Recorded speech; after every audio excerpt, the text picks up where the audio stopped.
I'm running away from the past I left behind. I'm looking for answers, but I'm blinded by the light. I'm lost in the music, can I stay here for the night? I promise I'll be gone in the morning, out of sight and out of mind. No blind,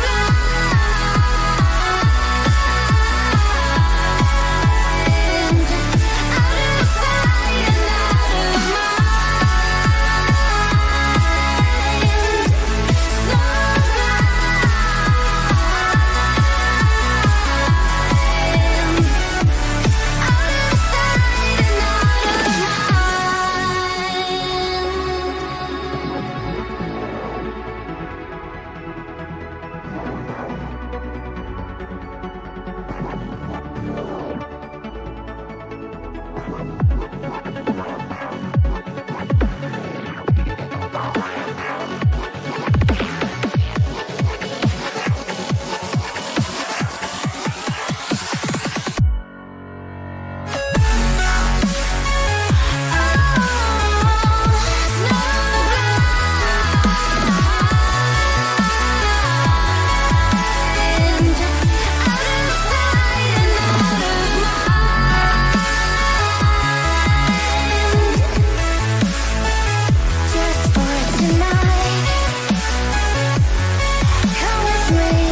And good evening, ladies and gentlemen, and welcome to the Elite FPL live stream with myself, Steve-O, and a special guest this evening in Nima. It's the first time I actually spoke to Nima.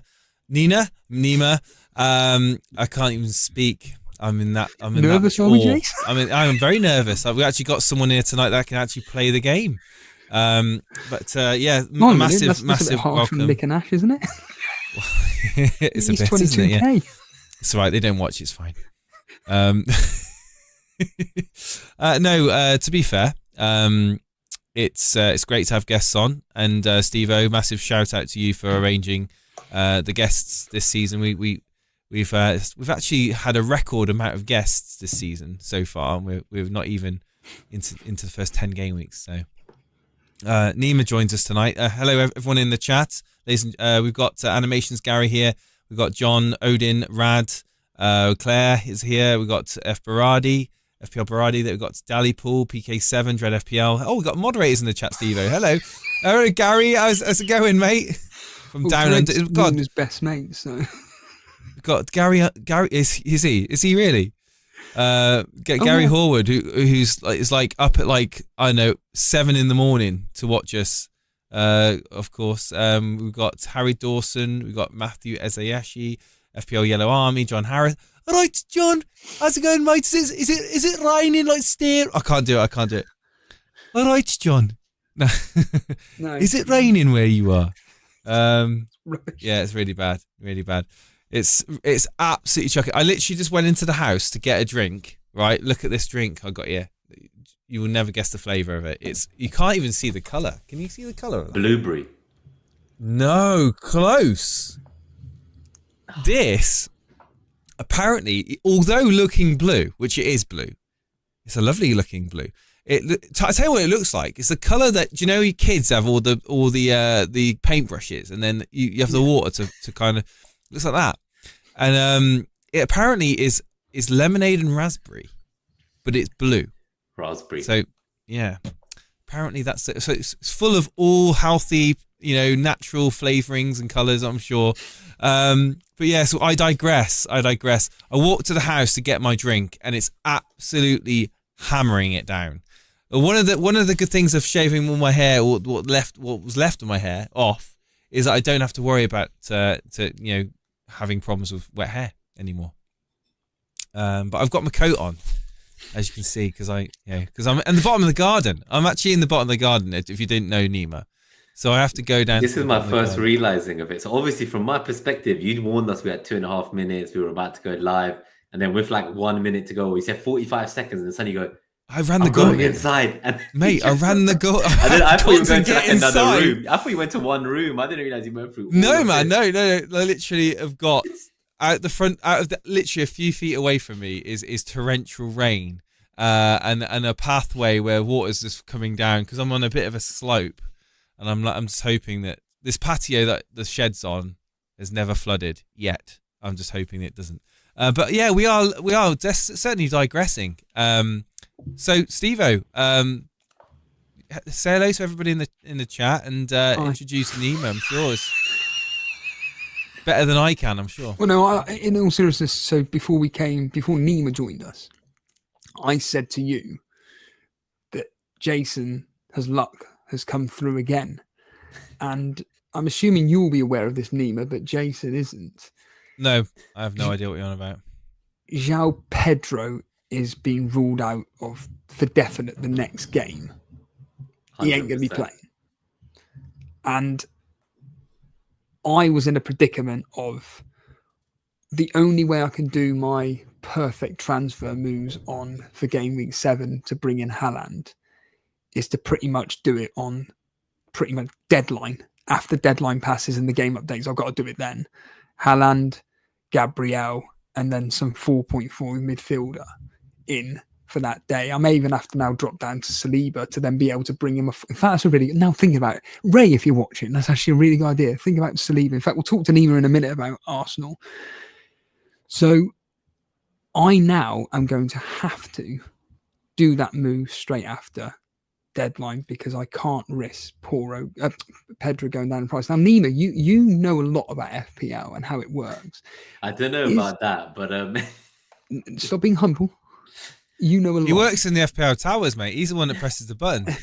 No. I'm the one who criticized them, so I can't go mainstream because anti-establishment and all that.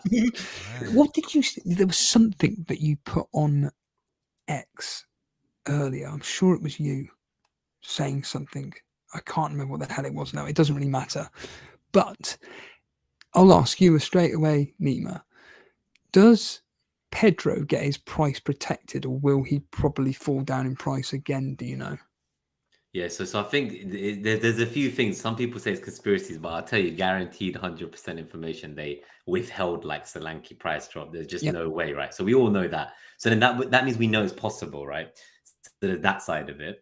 But the actual, like the rules side of it, from my understanding, right, and I could be wrong because it's very complex, but I love reading. Well, hang on, Nima. Sorry to interrupt here. Are you somehow suggesting that FPL interfere with player price changes and they're not completely transparent over it? That's why they're not. I mean, how dare you suggest such a thing? I mean, it's not like the data is there available to everyone to see it, right? And no, it's on third-party sites. Hundreds of thousands of transfers out. You everyone must have been on a wild card. Well, apparently over like 10 weeks, they must have all been. Yeah, they must have all consecutively used their wild card each week. It's like it'll go from 4 million ownership to 10, and then it's still the same price. So the way I look at it is obvious, right? Like they priced him as a Bournemouth asset. He would never have cost that price if he'd been there when the game opened at Spurs. So you get to that stage where a few seasons back, even if you look back, there'll be like examples where they withheld people. I can't remember who they all were, but I'm sure Rashford's been one of them when he was like mad underpriced, like 6.5 mil. And then there's been lots of options. Martial, I think he didn't drop last season, wasn't it? Yeah, Haaland. The season before. Most of those guys will never go below their starting price. Like Can I flip that as well? I think there has been accelerated price rises as well. I think when FPL realizes that they've underpriced a player and the player's outperforming, then I do see like some weeks when a player goes up in 0.3 in value, you think, hang on a minute, does that really happen? Like again, is it them interfering? I don't know. No, so that side of it is if it's a very low owned player. It's like there's a mix of between, like, it's like how the Google algorithm or YouTube algorithm, it's like there's some science to it and some art. And then because it always regularly changes, that's why people hire like SEO experts to help them rank on organic search engine results, right? It's the same concept. So with this, if there's only that 1% ownership and then suddenly that becomes 3%, that's tripled. But someone who's already 40% and then becomes 45%, that's like maybe a 20% gain compared to the other one's a 300% gain. So there is some ownership elements, which makes it that if you are very highly owned, expensive player, even millions of sales might not really trigger the threshold because the percentage that drops every night is not that much. And then there's wildcards, as you say. And because all the third-party sites are just all tapping into APIs and trying to interpret what the rules are each season, they will most often get lots wrong, right?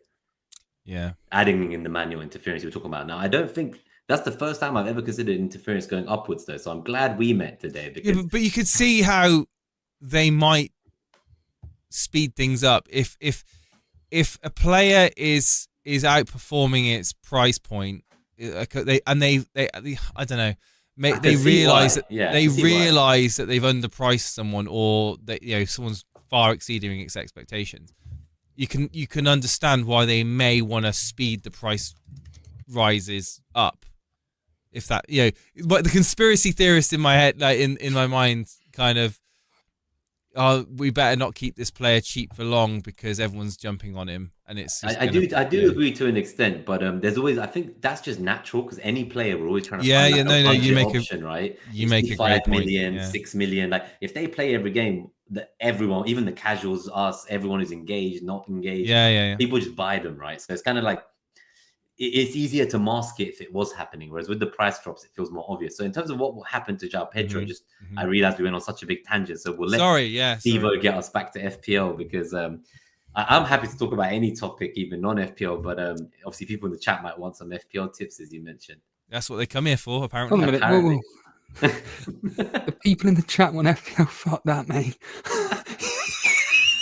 I think the people in the chat want FPL tips. Well, I can tell you now that 80 to 90% of the people in the chat are higher ranks than yourself, Stevo. And myself as well. They're just probably trying to laugh at us. They've come to get a little dopamine hit when they see when they've come to find out what not to do. Well, in all seriousness, I'm planning Nima to do a -4 in game week 7. Haaland in for Pedro. Yep.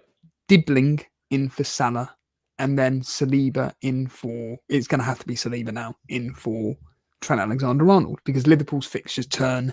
I think there's going to be, even though Trent's not going to be really rotated, but I think the fixtures that they've got are going to be quite difficult. But Man City's really do become very, very, very favourable, especially for Haaland.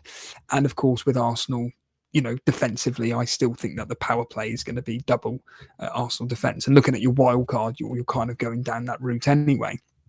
But what do you think of Jason's luck? Because the other day, Jason took a -8, got rid of Pedro for some 4.5 no mark, but yet he brought in Rashford and who was the other one, Jake, you brought in? Rodgers. Was it Rodgers? Rashford and Rodgers, was it? Hang on. When are you talking about now? The other day when you did your transfers, you did Gabriel, didn't you? No. The other day when I did my actual transfers, you mean? Yeah, you got Gabriel in, didn't you? I did. No. You're getting confused. I've just done that move. Yeah. No, I did Rashford out in for Franca, and I did Mazraoui in for Trent Alexander-Arnold. So this week just gone, you did Pedro, Rogers. Rogers, Gabriel. So basically, when you say this week just gone, you mean at the end of the weekend on Sunday surgery. Yeah. On Sunday surgery, I did Wout Face out for Leicester for Gabriel, Madueke out for Rogers, and Pedro out for non-playing Lancashire. But yeah, so I got Gabriel in and Rogers in. I mean, it's not amazing moves, to be honest with you. No, but it sets you up, right? So you might not now need to use any chip, because I think teams, whether they use transfers this week or wildcard this week or wildcard game week 7, after that, people aren't going to make any transfers. I don't think till like game week 9, because everyone we're setting in place for this run that's coming. So this is like the first swing. Then there's going to be an international break between 7 and 8. Unless you get injuries, where obviously then it's optimistic to be rolling. But if you don't get any injuries and everything goes well, you probably got these players for these fixtures and you've got benching nightmares to make. So, you're like, who do I bench? Whereas I know for you, you've obviously got now no 8 for Taka. So I like playing like that, like you. I prefer to just not have a bench, but everyone tells me I'm crazy and the analytics models wouldn't like you to have like an 8 facet that doesn't play. So yeah, when I started the season, I had like Morgan Rogers instead of a 4.5 at the time in midfield. But now I'm kind of looking at my strikers on the wildcard and I'm like, you know what? If I wanted to get Palmer, the only way is to like either kill the third forward slot completely or get rid of Trent. I like that idea. Yeah, but or get rid of Trent. Now you've done both, so that's why I wanted to ask you. I'm kind of thinking of either of those options. Maybe that's because with wildcard I can spread the money more easily. I've stacked my midfield, mate. Okay, you've stacked the whole midfield. Yeah, so my midfield is Saka, Diaz, Salah, Rogers, Rashford. Yeah, you've stacked it. So I've stacked it. So it's very middle heavy. It's a very middle heavy team. And this has Haaland, by the way, Nima. So it's Haaland and Welbeck. Haaland and Welbeck make up my front strike foot pair, right? That. So and I'm happy with the fixtures with them for the foreseeable. I just like Brighton as a team. So as long as Welbeck's starting, I know there's like a rush to Calvert-Lewin and Wood. They're no better or any different, really. And so this is my team with 0.5 in the bank. So I've got 0.5 flexibility. I've got Henderson in goal, which again, it's not singing and dance about, but he made some great saves. He got you 9 points the other day. He got me 9 points. Yeah, Gabriel, Mazraoui, and Lewis. Now Lewis is obviously a question mark, but I'm happy to hold on to him for the moment. So it'd be Gabriel, Mazraoui, and Lewis. Saka, Diaz, Salah, Rogers, Rashford, Welbeck, and Haaland. That is my team with Dunk, Greaves as my 2 bench players. My third one, as I said, is Lancashire, who's just not going to even feature. So yeah, that's where I've set myself up. I'm pretty confident, and I'm not. I don't even think I'm going to look back and regret not having that third striker, because to be honest with you, even having Dunk. As you know, I like Brighton, and Dunk's always got a goal in him from a set piece. I feel that you could do a lot worse. But if you went for Dunk, I would mistake you for an analytics manager. But when I see Rashford there, I don't know. That's like your nice spicy that's a punt. It's my punt. Yeah, and Mazraoui. So those two kind of keep your team a bit fun, and you are actually probably gonna have 0 clones, I would suggest, when live FPL loads and shows you like amongst like the top 1 million managers. Is there anyone with the same starting 11 as you? Now, I thought I played quite template, but when I've been seeing mine, it was like 6 or 4, and then 1 week it was 0. And I thought I was making template transfers, and it was still showing low numbers. So I think people don't realize that, there are some, and like big content creators maybe have lots of fucking clones as well. Some of them have loads, but it's probably more than you realize, because for each week, it's just telling you the clones based on the 11, not the 15. I think a lot of people assume it's the full 15, but it's just the starting 11. So to go back to what you were saying about having 2 ideas, to go without Trent or to go without your third attacking option, which in this case would be who? So the problem is the second attacking option I want is Havertz as well. So the second striker, that is the thing. So this is the problem. It's kind of like I've got Raya in the draft I sent you, but that was like a price changes team. So I've got like Raya, I've got Sanchez in goal, I've got Diaz, I've got Calvert-Lewin, I've got Jackson. Anyone who I think I might want to have, like Smith Rowe I've not sold yet, just in case he rises another 0.1 and get a 0.2 profit. So it's kind of like, I'm waiting till the last possible minute. I'm going to wait for like news about Man City. It's the 12:30 kickoff. I don't want to play that game, but that's what it's come to. It's like the edge in FPL now is if I can get like a Man City player in a game that I reckon it could go well for them, and then the fixtures are good from here. So that's the difficulty. Let's not mess about here. Really, who are you going to be listening out for? Savio only, really. Savio? Because he's 6.5 million. I would have gone for Foden instead of Palmer. He's much cheaper. But I just feel like I can't, like I've not seen enough. And I already have Diaz, who I think is a minutes issue. I have Jackson, who is a minutes issue. So in my brain, I'm like, well, what if I keep the third? Diaz is on fire though at the moment. Well, he is. But the minutes are still low. Slot's got to be thinking, this guy is forcing me to keep playing him. Sorry, the minutes aren't low. I don't mean that, but as in they're gonna go down like 60th minute sub, 80th minute sub. Like, yeah, true. But again, for Liverpool, I mean, the damage could be done by that point, right? But that's what I mean. So I'd rather him, right, than Jackson. Yeah, that's what I mean. Like, if I'm going to pick teams, I don't want to have 2 or 3 players like that. Yeah. Who are all. Would you want to bring up Nima's? Where have you put it? It's in the Discord team screenshot. Okay, one moment. And I think it is worth looking at because before Nima just revealed the fact that he is going to be, he's kind of playing the price change game, so to speak. Well, yeah. Which makes sense. I think you have to if you're on wildcard at this stage. To be fair, the actual team itself, I looked at it and went, how much money have you got, Nima, in the bank? Because that is just absurd. But the wildcard gives the structure. That's the thing, yeah. And this season, right, I've actually tried to make a lot of early transfers that I don't normally do. So my friend Andy Mack, he's in our like a community tournament team, and he every year he had like 109 million by the end of last year. And when I was on wildcard, like my 5 or 6 million mid was his 8 or 9 million mid. So I was like, what the fuck? Like I've always been a patient manager. I wait till the end. As you know, I'm waiting for leaks. I like move. Like I had a move that was a double move last season. It said my latest move. It was a website that told you, and it said 1 second till deadline. So like, if I had just like my reaction time of clicking that button was 1 second later, my moves would not have gone through. Like that's how late I've left it. Then you're like fighting against the fact that servers crash. This is a crazy game we play. Like to get an edge, some people will do anything, and it feels so unfair. Obviously, it's people who may be in a different time zone as well. So I appreciate that. But if I'm trying to win, and I love this game for the competitive nature, banter amongst everyone in the mini leagues, right? So I'm going to try to get any edge I can. But on that note, so Savio is the guy. But let's see, in terms of the team, I can actually tell you what changes I made as well. But yeah, I suppose there was quite a few changes. So I had Salah, and he was the big downgrade, right? I was just about to say, like, how are you feeling if this is going to be your format of your wild card? How are you feeling going without Salah moving forward? Are you of the opinion that he just isn't providing the output for the price point to justify it, and there are other options which I can kind of that's what I'm kind of guessing when I look at this team, that you're looking to kind of scrape that value back with the money that you save and optimally get potentially more points. With having the likes of Diaz in there, and you've got Jackson, like we talked about, in Buemo. You know, you've got players. You've not really cheaped out on any. Okay, Rodgers, but you've got a pretty stacked team. So the defense, I've got like Greaves and Mikalenko. Yeah. So there's well, you don't even see that one actually. Yeah, I don't have Mikalenko there. I think I've probably still got Konsa, who I always had in my team in the screenshot you've got. So you got Face.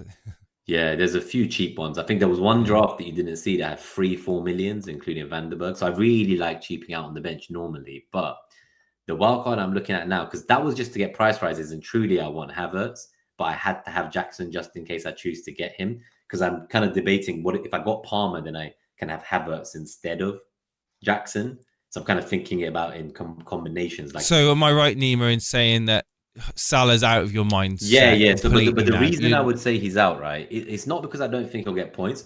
I think because this is the first ever year where I can actually roll my free transfers through this wildcard as well. I've already got 2. I'll only have 2 going into game week 7. But by game week 8, I'll have 3. If all goes well, I'll have 4 by game week 9.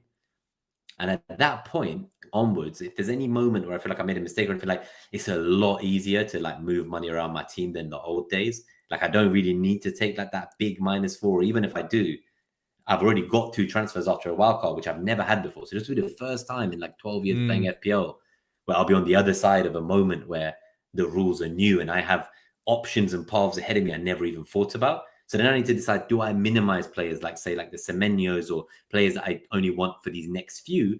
Or do I also at the same time, because I can roll these transfers, be aggressive and get players that I'm booking transfers out for? So it's almost like it makes sense. That's one of the things. So that's the thing about it. I'm just trying to, let's say the next 2 or 3, I'm like really going for those, hence wanting double Arsenal attack, because I'm also going to be at the game. So as crazy as that sounds, I'd rather be there and not waiting to see like a David Raya or Saliba second defender and just see like, okay, it's home Leicester, home Southampton. Like this is going to be the best week ever. And I'm going to be at home PSG. So it's like 3 games in a week. And this is the first time I'll ever have done anything to this scale. And I'm like, this is going to be mad. And I can have the players in UCL fantasy, FPL. I want the attacking players, man. Like like I'm a boring manager, but how boring would I be to be there rooting on a clean sheet? Absolutely. No, I can see it. And do you feel like a lot of the top managers are in the same opinion as you are when it comes to Salah? I see that he's had quite a substantial amount of transfers out. He is teetering on a potential price drop in the very, very near future. It may not happen tonight or I think a price rise. That's the best part. I'm pretty sure he had a price rise while I was on this wild card. So like I didn't buy Saka on the first day of wild card. Salah rose one more time, sold the profit, and then went to Saka. So this is what I was going to say. Like for me, it's all been about price. And now I valued the wild card less than I did before when you couldn't roll the transfers through it. And I just feel like it's a good time to be aggressive. I normally wildcard really late in seasons. As I said, my team value was so bad before. This year, all my moves every week have been towards like just not dropping in team value. So I like sold in Kunku quick. Like I made those moves when I had to. I just went with it. But yeah, so I think the way I've done it, right, is, and I would also want to say, if you've got Salah now and you're not on a wild card, I would not be worried. Like I'll be captaining him. Because I think he's in the captaincy. I think that's so that's the other side of it, right? I see a lot of comments in the chat saying about Salah's going to punish wildcarders. In fact, I think Rob Jones in the chat says the word Salah's going to punish us wildcard. So he's obviously getting rid of Salah as well. Yeah. So he's kind of preparing himself mentally, because that's half the game, isn't it? Knowing that what you know when you take a big player out like that how many times has it happened to you in the past where you've taken out Haaland or taken out Salah, or you've done something, you've taken out a premium player, and then the week after they've just absolutely punished Salah's himself done it a few years ago against Man United, like game week 16, 17, whenever it was, and everyone wildcarded him out. It was a popular week, and bang, just smacked them up, right? But the way I look at it is also, I play FPL like poker, and this sounds crazy. Like people keep saying like, what are you on about? In the sense that I'm not like worried about getting the most points. I'm worried that like if there's an average points, how much more than that will I get? So in my brain, I'm like thinking more like poker, and I'm like, okay, if I get 1 million rank in every game week, you could win FPL, because I'll have weeks where I'm 9 million game week rank. So I need to, if I could do 1 million every week, and that's only top 10%. I think you're talking about ceiling as well on your players, aren't you? I mean, you can have Haaland and Salah in your team, but it's hard to get an all-around team that's going to provide you with a good average ceiling, if that makes sense, because you see teams that they've had to go cheap in midfield and at the back to have in both of the premiums. And certainly if you've got Trent Alexander-Arnold in your team as well, just I think kind of echoing what you've said, and kind of selling him, getting that 0.1 more value, and redistributing those funds around your team. You're kind of playing average. You're kind of playing the law of averages, aren't you, in this one, in terms of the highest points potential per player that you're going to have in your team instead. So it's great in the sense of, that you've got to have multiple. It's almost like a scratch card. You're getting multiple chances, aren't you, at getting a good return from players that are good. But it's not just that, right? Like obviously, like if Saka gets like points, like we're talking about if Salah gets like 16 points, like we're assuming Saka's blanking immediately, but he's not blanked in a single game this season. No. And we're talking about, obviously like Wolves have some issues and Mascara's out, but the reality is, I think at home after the long ruling week, and like a lot of the players would have been rested midweek for the kind of Hale End graduates who all got their debuts and stuff in the cup game yesterday. I think it's going to be crazy. Like I expect multiple goals in these games. So like if I felt like there was no other captain choice, then I'd be like, oh, how am I dare I wildcard him out? That this week he's the best, as I say, but I'm looking at the next 3 or 4. I've got transfers to fix problems later, but also the poker part. The reason I mention it is I look at the ownership as well because of that. Because I'm not trying to predict how to get the highest points in my team. I'm thinking more about like, well, if I sell him, but let's say he's only down to 25% EO, if he gets 20 points, that's only 5 points against my rank. So I'm in my brain, I'm like, that's not that deep. Like I would much rather, like, so in the way I look at it, right, is how upset will I be? And I'll only be upset if I'm getting a fat red arrow because of something like selling a player. Whereas if I sell someone and I miss a massive haul, I'll just be thinking about, damn, I made the wrong choice there. And I could have had a quick green arrow and risen high and fast against the massive. If you had Salah in your team. Player. But yeah, but as in like, I'm willing to take that risk because in my mind, I'm like, it's more a case of what could have been had I kept him as opposed to, oh, he's now fucked up my season. So that I'm even looking at like their ownership to that level and trying to play the field and beat everyone else and what they have. I completely get that. A lot of people are like, how can you do that? Like that's, you shouldn't use EO at all in your decisions. Yeah, because he's like 45% owned, and he's going to go down. Would he have been the preferred captaincy pick over Haaland if you'd have kept him? Not anymore. Not after I saw A, how Haaland's been this year, and B, how the team he's playing have been playing this year. So it's kind of like I put those two together. Then you got other people saying, oh, but it's the early kickoff. So I'm like, well, even if I didn't want Haaland, surely Saka at home against Leicester. Like I look at the odds, right, for this week. So I always like to look at, there's the guy on Twitter, Rob TFPL, and he puts like a graphic up, right? And in the graphic, it's just the projected goals and clean sheet odds of every week. And the Arsenal game, they're projected 2.7 goals. Liverpool are projected 2.45 and Man City are projected 2.15. Now, that's a surprise to me. I wouldn't expect that. But I think they're overcompensating for Rodri's loss. Obviously, it was a different match last night, but I was shocked that Saka played. I was shocked that he was even in the squad last night, to be completely frank. He played. No. So he only played a half, right, in the other game. So the reality is players, you can save them and then they get injured in training midweek. So there's no point like not playing them and like you want them to stay warm and ready and fresh as well. So I get it. And he brought the new academy. And he's young, right? He's young. He can play he just 3 games in a week. Man. Like he's a kid himself. Does it not? I mean, I didn't watch the game, but how involved was he last night? Because he didn't get any assists or goals last night. Yeah, he just pulled the strings. Yeah, he just pulls the strings, help get all the Haaland kids to get their debut goals, like start pointing at them and passing on the star. No. That was a different story. But no, so for Ethan Nwaneri's brace, obviously 17 years old, he turned down Man City, he turned down Chelsea, big wages, and stayed with us. And you look at a lot of these players, and even the other debutants like Miles Lewis-Skelly, the right back Josh Nichols, they're in photos with like Jack Wilshere in 2015, and when he came back and like became part of the coaching staff, and then they've stayed and kind of worked with these guys. There's like even a photo of Arteta when he was captain of Arsenal, turned down with Josh Nichols, and Josh Nichols is like 8 or 9. And then now he's here giving these kids their debuts who were born after the Emirates was built. So for me, it was just such a great moment after the tough week that Arsenal would have had, like going away from home 3 times in a row, and then this kind of game happening.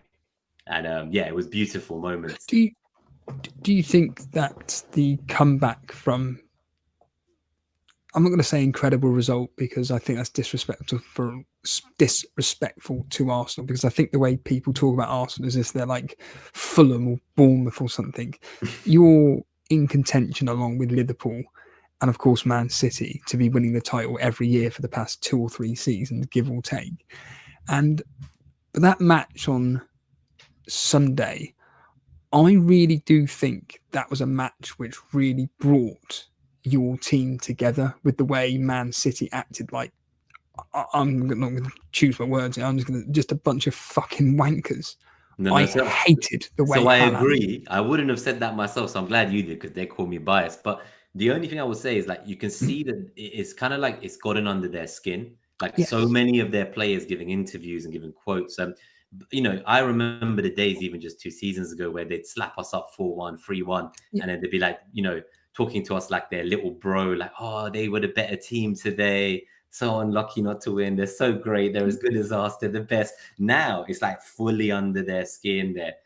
It's like almost like the boardroom feud, because there's probably feuds at the boardroom level. We're talking like Tim Lewis, like one of the boardroom who's going to the Premier League, probably complaining about Man City and trying to get them in trouble and vice versa. So, Nima, can I get an expression off your face? Do you think Man City are given preferential treatment in the Premier League? Do you think that they are treated differently to other teams, maybe even lower bottom half teams in the Premier League? So I don't want to talk about compared to Arsenal, but compared to any team. No, compared to any team.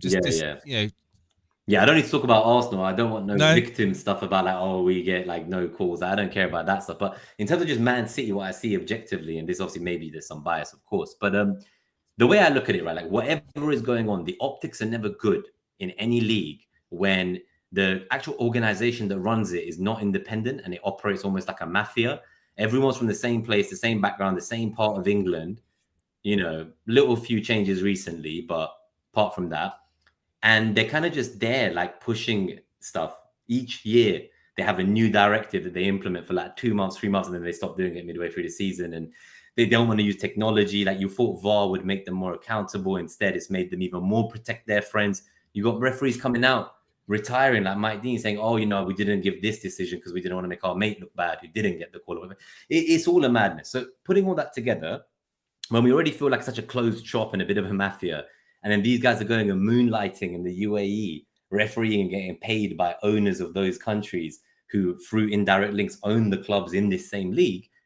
I'm not saying there's any kind of bias or they're being paid off or anything like that. Obviously, that would be liable too. I'm just suggesting that if that was me, on the wages they're on, which I think they should be paid more, as well as being held more accountable, maybe giving interviews post-match or hearing them live on microphones. Separate to all that, I just want to see that there's not people being paid so little for their job that they need to go and get, in mid-season, go to like the UAE referee games, get paid 20K cash. And then you don't think that that's going to subconsciously have anything on their mind. And they're all born in that same area of England too. I mean, I'm all for, I completely understand. The optics is terrible. I completely echo your comments about having referees mic'd up. Don't need to have them the whole game. In fact, there's obviously going to be language within the game which people and broadcasters don't want broadcasted. But during an incident where the referee is communicating with the guys in VAR, and they're generally away from the players at that point when they're talking, and they're going to the screen and whatever. I want to hear what they're saying. I want to know what they're discussing. Because you can always.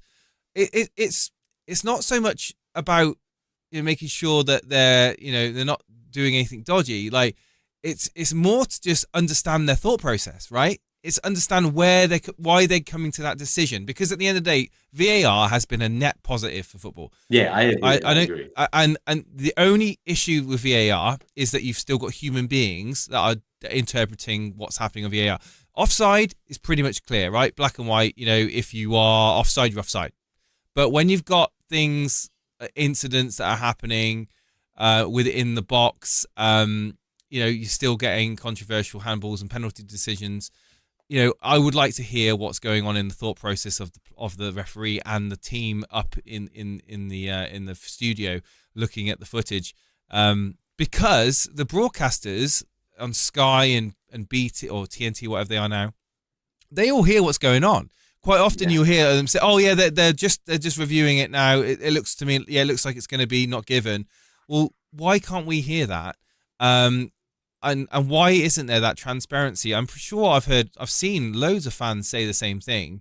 So I know you like your tinfoil hats from earlier with the price changes going up, which is the first time I heard. So I don't suggest that like there's stuff happening shady there at all. But I just think they're purely incompetent, and because it's a closed, they don't want to be seen as being. There's no regulation. Like someone independent needs to come in and get these guys to upskill, or get the next generation of referees to come and like look.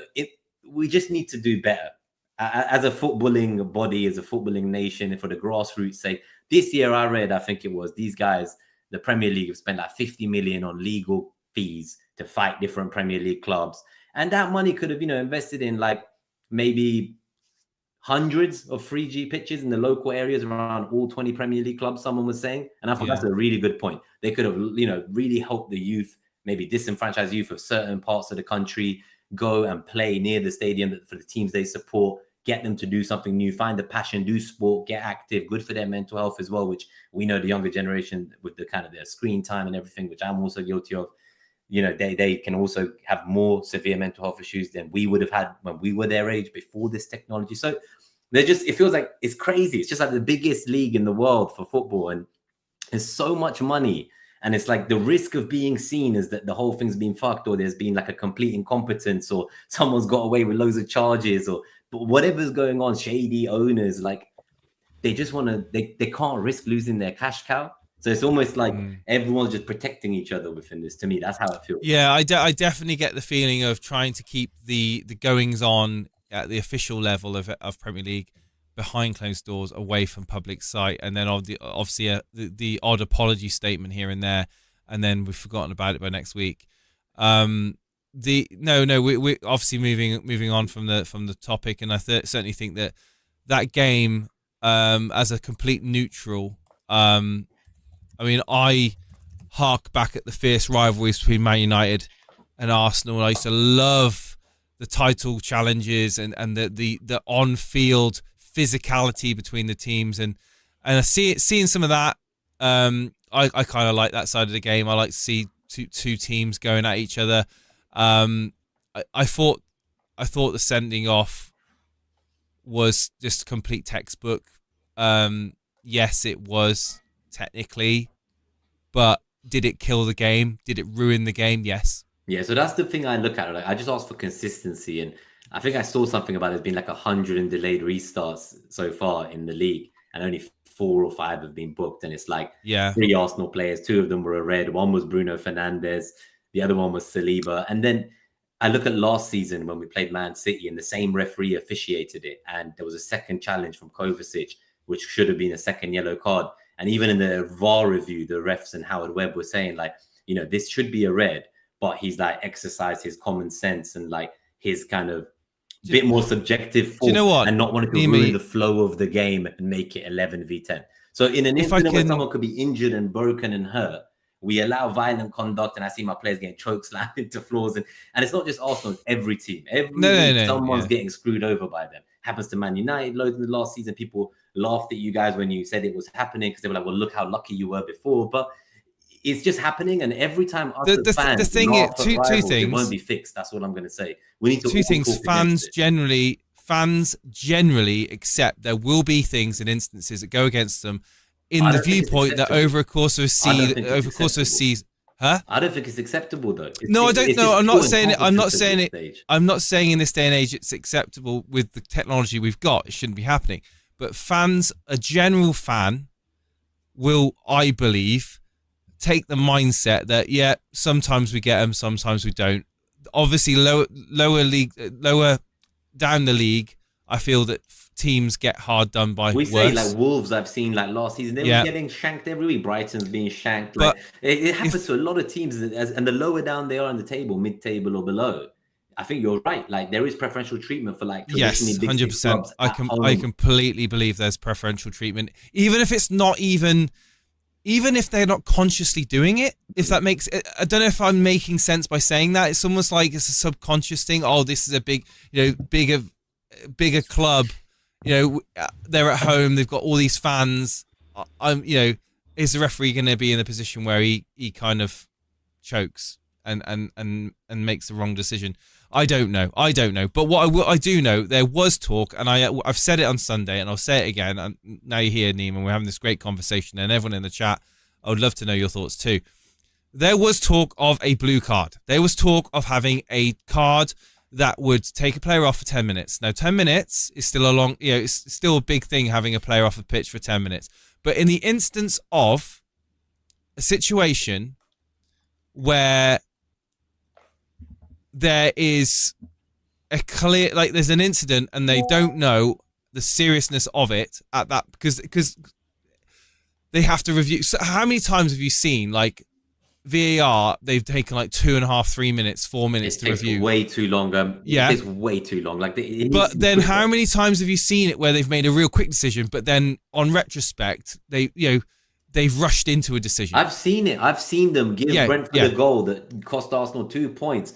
an So if equalizer that was offside, and they said they forgot to draw the offside line because they'd taken too long looking for a foul in the first phase that they didn't spot and remember, like, oh, we didn't actually draw the line to see if the goal should count in the first place. Nima, would you support a system where they would put a player in review? Yeah, absolutely. The blue and say, you know what, take 10 minutes out, right?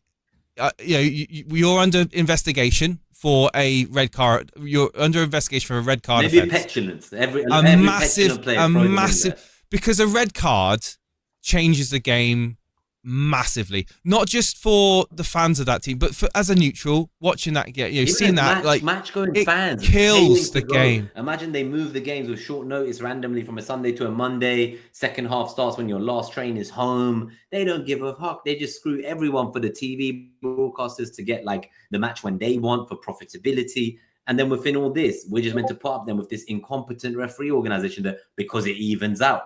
For me, that narrative's gone. Like, these guys need to get their shit together. Like, even now, semi-officiated offside, I'll just finish with this point, that's been around for years, and they didn't want it when it first appeared in the first international tournament. We saw it years back, maybe 2-3 years ago. I think it was 2021, the Euros that was postponed.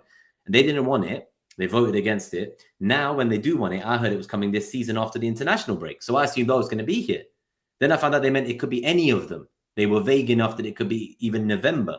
So I'm like, how can you have 1/3 of the season with no semi-automated offside and then maybe getting offside wrong, but then at the same time, then later in the same season, you're going to skew results. So I pray that it does happen so that there's even more fucking scrutiny on them. Because if they get away with this and no one gets screwed over by it, they won't be held to account. So I almost feel like it has to happen to someone now.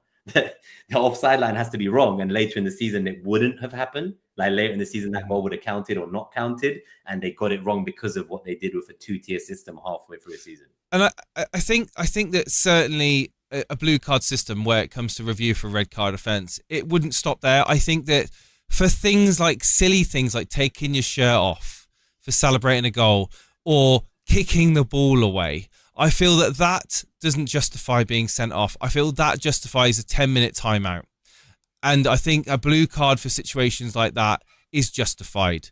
And I think that completely ruining a game of football over that, over a technicality, of a lot of them you can see like they're on the games where it's like the 5:30 UKs or whichever ones are on TV and they're under the floodlights or season opener. They want to make a spectacle. It's like your friend yesterday got the 14 yellow cards, most ever. Suddenly it's like, oh, I'm going to give 7, the most ever given in a half in the Spurs. Make a new record or something. Exactly. There's always just something fun happening. And it's just, for me, it's more the inconsistency as well. It's like the same refs or the same people will like say one thing one week or one season, and the next season have a completely opposite view as if it's just completely normal and like their clips are there publicly, they've said otherwise. And you just can't help but think that even the establishments of journalism that I used to respect, even like say like The Athletic, like I used to be subscribed when it first came out.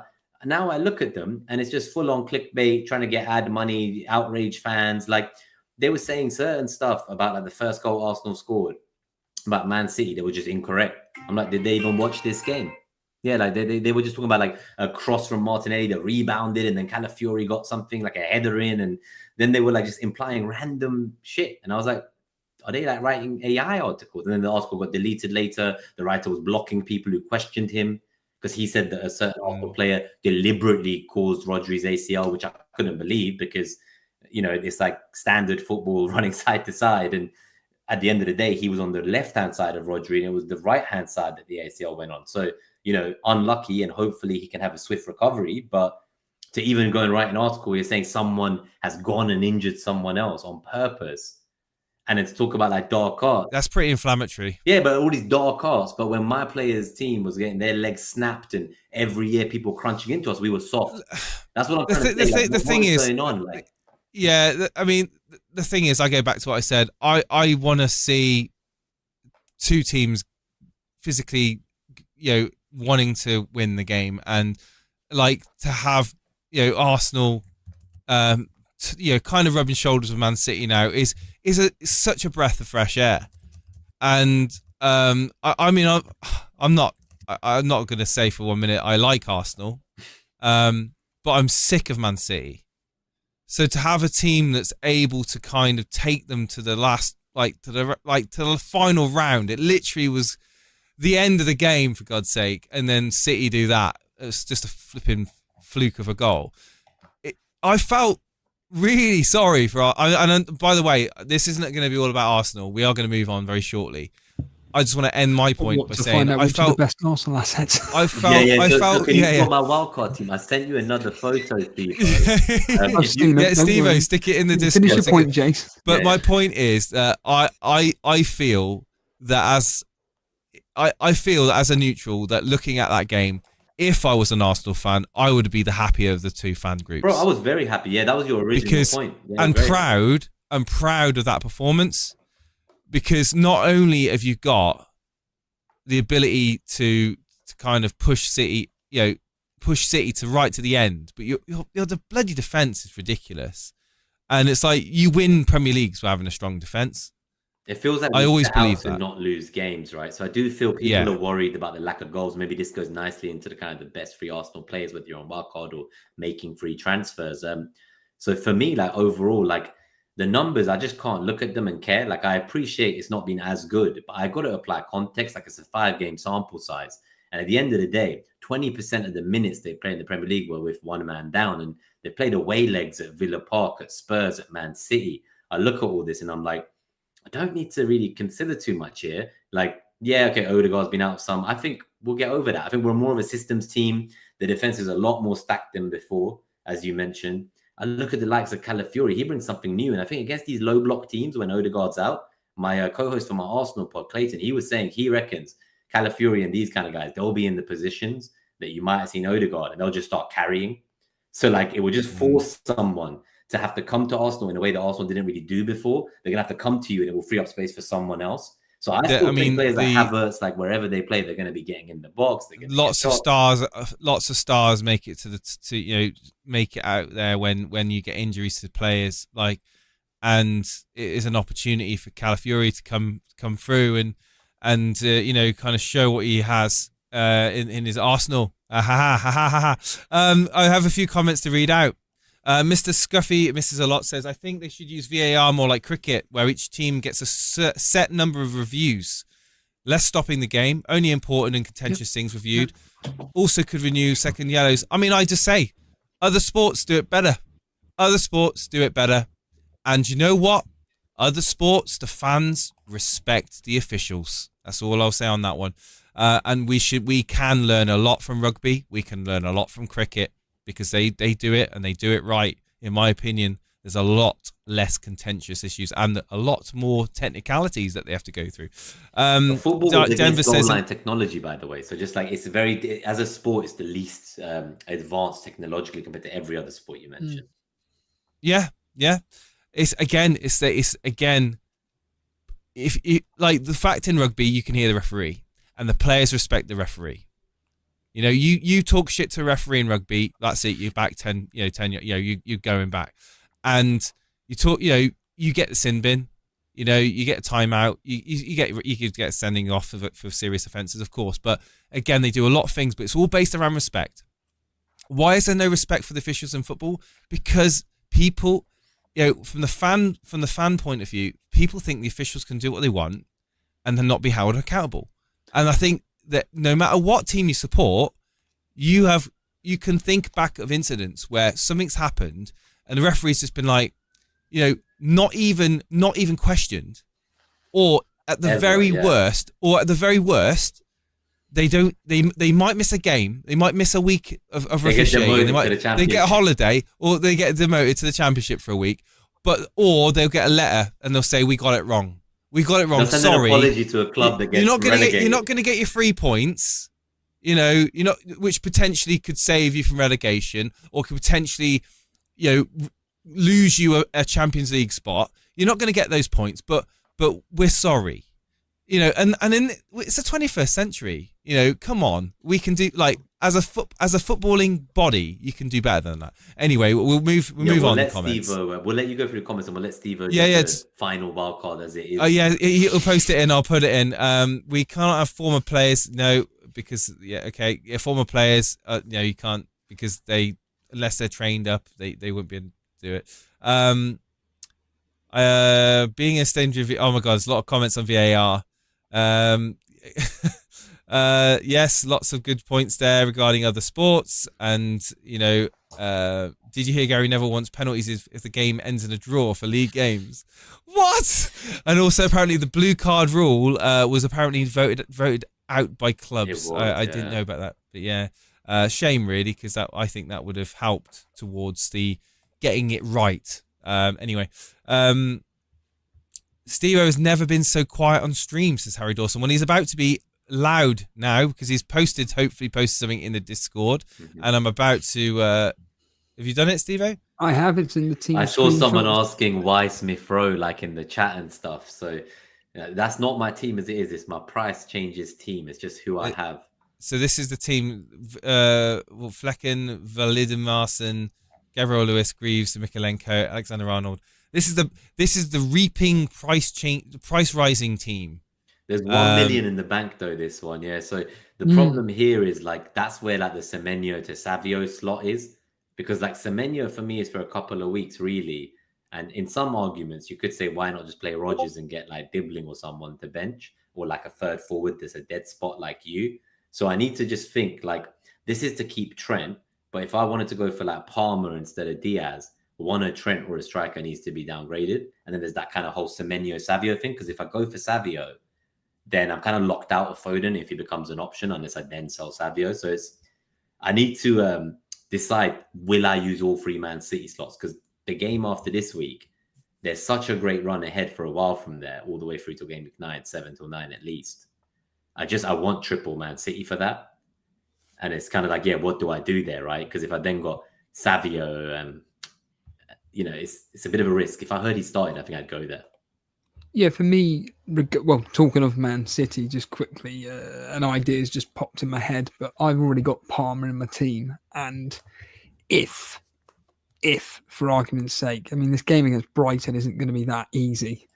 I'd expect Palmer to come through with it with something. But their following fixtures, I know Palmer's bulletproof or fixture-proof. Nottingham Forest, Liverpool, Newcastle, Man United, Arsenal.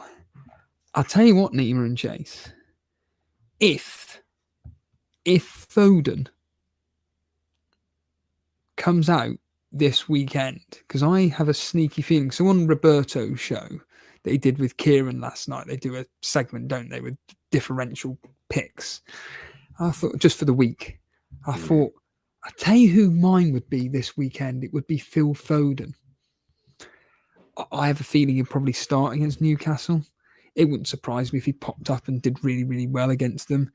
And then their fixtures after: Fulham, Wolves, Southampton, Bournemouth, Brighton, Tottenham, for Phil Foden, ahead of Palmer with that run of fixtures. I tell you what, Nima, you said earlier on that you're thinking of maybe getting some ideas of me and Jason. So I love talking FPL sometimes.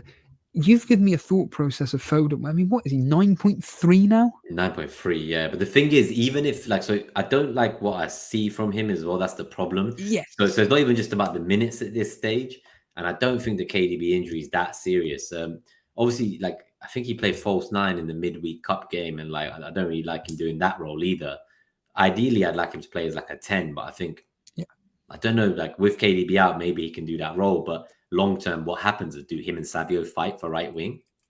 So it's kind of... Hang on a minute. KDB's only 9.5. Yeah, but he's injured, so I'm not going to... I know, but it's only a knock, isn't it? No, but it's just I believe in Foden's ability more anyway. I mean, in terms of getting the points as an asset. Really? If he was at his best, but I've seen none of it so far, and KDB looked good. Yeah. I mean, KDB had a few chances. I was unlucky hitting the woodwork a few times before getting injured. So did Gordon, and I sold him. Do you know what I mean? Gordon hit the post. Yeah, no, yeah. It's fine margins, isn't it? It really is. Someone suddenly a terrible asset or a good asset over one moment. Absolutely, absolutely, it is. No, but I think Foden. I echo what you say. I don't see something that makes me think I want to get him in right now. But the fixtures are beautiful. And like Steve-O said, it is very likely that he's going to play. So then that means don't get Savio, right? So that's where the problem comes from. Because if I get Savio, then that means I'll have to use future transfers to either remove Lewis or Savio to get to a Foden if I want to. What is it with this Savio, which is screaming at you, Nima, to please bring me in. He's So got I have one him in lots assist in of draft return. leagues, and in those leagues, you get points for more than like the goals and assists from FPL. So these Right. guys are like getting points for like just playing good in football. So these guys can get like 15, 20, 24 points, and like there'll be defenders with no clean sheets getting that. So it's just made me think about players as like, what do they do?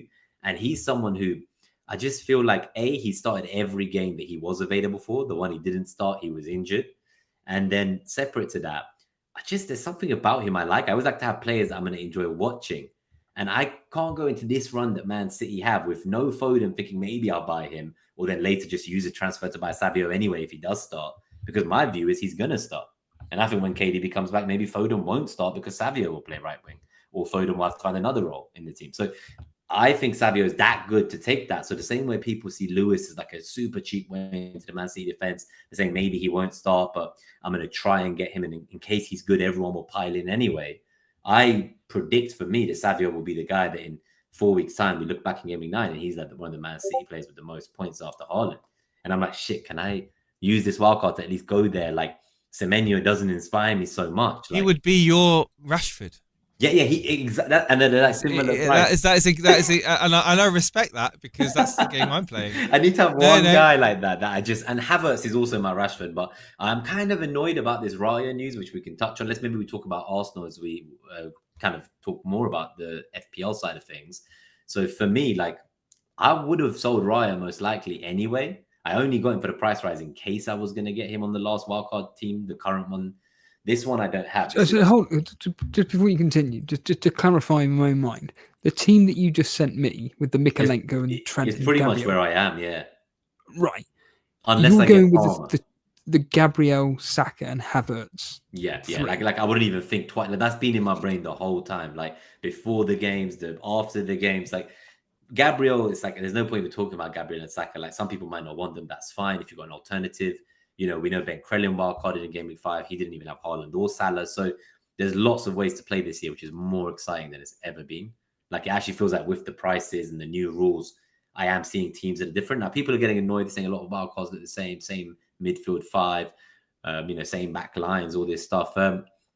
Again, so I tried to mix it up, like trying to get like a Sanchez in goal, maybe, things like that, like getting a Savio, just having players that like I have one in each position that like not everyone has. And when I look at them on live FPL, they're like sub 20% EO, hopefully. And whatever they do is like, it's just, I'm going to get like 80% of their points. And I'm going against a more highly owned player like Eze or Bruno. And I'm like, I don't want to back those players despite the ownership. Someone like you would surely agree, though, at the start of the season, you want to try and be as template as possible. And it's more towards like the last 10 game weeks of the season where you want to be doing these differential picks like the likes of Savio or whomever to really make up the ground on whatever rank you are. Because Harbour Boy always makes this point that the reason why template exists is because they're the best players to pick. And this team in front of me here, I think is absolutely beautiful. That front three is incredible. Havertz, Calvert-Lewin and Haaland. I personally would rather have double Arsenal defence. I think that's I've been saying this for ages. I think the power play. Will you play get may Saliba if Raya's out?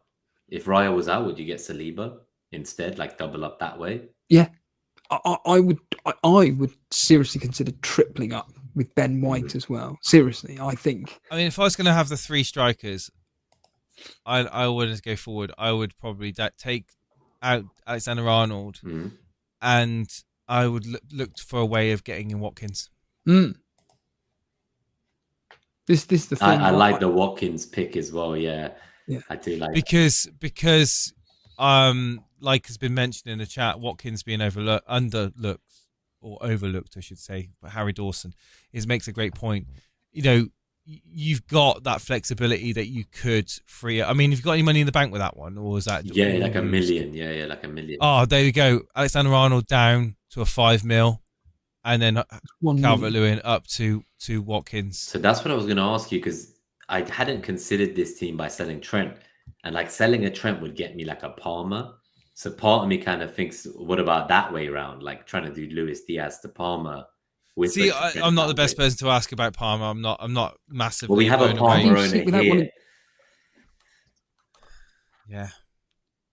But without wanting to patronise you, have you seen Liverpool's fixtures after Wolves? They're horrific. They're awful. You've got Bologna, Crystal Palace, Chelsea, RP Leipzig, Arsenal, Brighton, Bayer Clean sheets are Leverkusen, Aston Villa. They're horrific. And that's why I'm jumping off Liverpool. Yes, I get the fact that Trent Alexander-Arnold is one of the most creative defensive players on the planet. I get all this. But seriously, in these fixtures, do I really expect Liverpool? Because we're looking at it from a defensive point of view with any defender, that is Trent really going to be keeping any clean sheets in any of these fixtures, barring Wolves, maybe Crystal Palace at a push? No. And his attacking threat, yes, it's going to be there, but really, against some of these teams, I'm not expecting much from Liverpool whatsoever. And I think, agreeing with Jason here, that your best bet, sack off Trent now, sack him off, and upgrade potentially Calvert-Lewin. Or if you really, really want to, maybe upgrading one of Semenyo or Rodgers. But I do agree with you though, Nima. That game against Southampton, you just know Semenyo's going to score. I'm always one of these that looks into things like that, where like a popular asset that's in the last game of the week always ends up doing something. And I guarantee you're better off. I hope you are playing Semenyo over Rodgers. I'm assuming you would do. Yeah. So I would only have Semenyo for these games. This team has got benching headache written all over it. It's such a beautiful all-round team, but whenever we've seen teams like this come on the Sunday surgery and there's points like there's like 24 points plus on the bench, and you're like, oh, but it's choosing the right players for the week. I get it. But that's the beautiful thing about having the money to spread around your team. And I don't know why, but I kind of agree with I excuse myself. I can't remember the name of the person saying it. It was Harry. Harry, I said your name and I completely forgot in the chat. With Watkins, I do think that with the fixtures that are coming up for Aston Villa, I do feel that Watkins hasn't featured in people's minds on the wild cards as much as it should have. And with I don't rate Calvert-Lewin. I know he's a lot less in money, and I just think that looking at a team, if you were to do the Alexander-Arnold to a 5 mil, you know, you can even go Concert probably. Not Concert. So Concert. I'd go 4.9 mil. 4.9. I'm looking at who's available. There's like Aina, Mazarawi. Mazarawi is not a bad shout, you know. Colwill, if I don't want Sanchez in goal. So it's kind of like Flecken or Sanchez. Consa I had already, and I wouldn't mind, but... Yeah, so you had him already, but they never you keep wouldn't clean sheets. I know. His goal, I shouldn't let his goal mask it for me. This is the thing, you, whenever you're looking at defenders, yes, there will be some like Trent Alexander-Arnold, Chilwell, Poro. I mean, Poro, they were talking about him yesterday on Roberto's podcast about the fact that, in fact, it was Roberto himself when he revealed when he talked about his wild card, and he had Poro, and I was walking past the shop and I went, why? And he said, as I'm listening in, well, it's his attacking potential. If he hasn't got any attacking returns since, I think, game week 1 or 2, you know, Tottenham, they're useless. They're absolutely hopeless. And I wouldn't be thinking about, other than maybe Trent, to contradict myself, I'd be looking more at the teams which have got really good defences this year. And I'd be, like you've just mentioned, Chelsea are under the radar at the moment, I think, from a defensive point of view. But again, their fixtures are terrible. You've already got Everton coverage. I think Fulham are a decent look, but again, their fixtures aren't particularly great. Jason's just mentioned Man United. I have no problem with Man United assets whatsoever, defensive-wise. Especially defensive. Defensive-wise, brilliant. Okay, Tottenham at home, do I expect you to concede? Probably. Aston Villa away? Probably. But then Brentford, West Ham, Chelsea, Leicester, Ipswich. I can West Ham, Leicester, and Ipswich especially. I mean, De Ligt and Martinez. Oh God, I think it's going to be a great partnership, and I think Onana's starting to come into his own now. Like, he's starting to get that confidence. I think it's always been a confidence thing with him. I think coming into Premier League and having a lot of scrutiny from day one, much like De Gea. De Gea, when he joined United, he was 6s and 7s. He was flapping around like crazy. It took him a good season to kind of get gel in. And I do think Onana's kind of showing those glimpses of why United signed him. And I think at the back, we're going to, we've got a long way to go, but I think we've got a good foundation at the back to build upon. Obviously, we are lacking at the front, but I am pretty confident of clean sheets, especially with Mazraoui. As well as his attack, he's pretty threatening. I do like him as a player. But yeah, I look at this team to kind of close and put an underlining on it. I think this team doesn't need too much tweaking. It's obviously a price rising. You've caught you're looking to catch up even more. But you kind of, again, you kind of just, if you wanted to, keep it the way it is. I mean, it's a beautiful team and kind of move forward with it. I think again, I will have an opinion. Steve will have an opinion. People in the chat will have an opinion. Whether you went Palmer, whether you went Watkins, or whether you stuck to that was it as it is. I mean, I don't think anyone would kind of judge you or blame you for it. You know what's funny about it, by the way? I put a poll out the other day, and I put 2 choices instead of 3 choices, and I realized it completely skews it because of the price differences. So I said, would you rather McNeil and Jackson, or would you rather Palmer and Calvert-Lewin? And obviously, no one voted for McNeil and Jackson over Palmer and Calvert-Lewin. But what I forgot to add there was that it was like Trent included in the McNeil and Jackson team instead of like a 4.5. McNeil, like at Burnley, I mean, it was discomfort talking about McNeil yesterday, and I was just thinking McNeil will tick along, just like Calvert-Lewin. Every single season at Burnley, Dyche would start off really badly, and then once their fixtures turn, just like they are about to for Everton, they will kick on and they will get the results, and there are going to be key players for Everton's success. But Neil's one of them, and Calvert-Lewin's the other, and I'm sure there's probably a couple of others in that team, but it's going to be the 2 main guys in McNeil and Calvert-Lewin. And McNeil at what, 5.5, 5.4 is he, Nima? 5.5, I think, at the moment. Yeah, 5.4. I know. Dread's brought him in. I think he's a great shout to have if it means just having him as a 5th midfielder. But if it's over Palmer and Calvert-Lewin over Jackson and McNeil, Palmer and Calvert-Lewin. That's all the thing. day. But then the Palmer and Calvert-Lewin is obviously where we're at now, which is the no Trent. So if we just commit to no Trent, then we get rid of the first debate we just said, where you landed on the Palmer or Calvert-Lewin, and instead we debate, could we do like McNeil and Watkins, something like this. But I'm actually thinking about this, and I think that I don't know why, but I'm kind of listening to you guys talk and talking about Palmer. Minus 12, Jason. It doesn't excite you. No, it doesn't excite me. But then I also think of Ollie Watkins, and like I look at his potential I look at potential ceilings for the players and how integrated, how important they are in their respective teams. There's very little in between the two.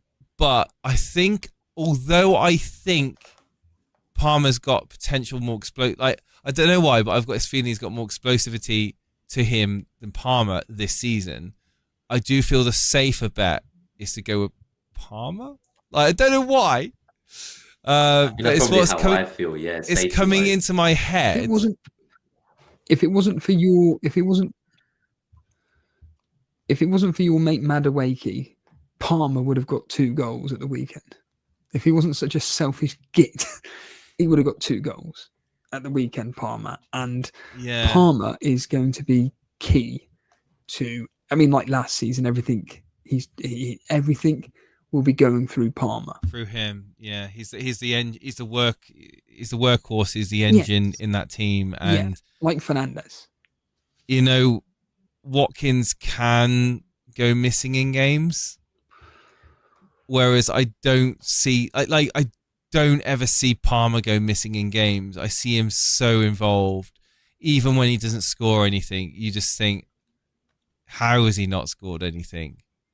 Like Watkins, yeah. I'm thinking about this more logically now, and that's what I mean. If I sold Diaz, right, do I want to sell Luis Diaz for Watkins, or do I want to sell Luis Diaz for Palmer? And I look at that, and I'm like, you know what? Palmer seems like a good shout. The thing as well is Palmer, he's obviously not been registered for Europe. So in my mind, I'm like, even the early sub in the last game, that was just because, like, why risk your best player when you're, like, comfortably won the game now at this stage? So I look at that, and I'm like, you know what? That's why I was talking about Jackson as well. He's on the price rise team. He's not in this team, but eventually Jackson will probably become Havertz. But if I did that, then I'd love to have Palmer because I don't have Jackson, if that makes sense. Like, I do want a Chelsea attacker.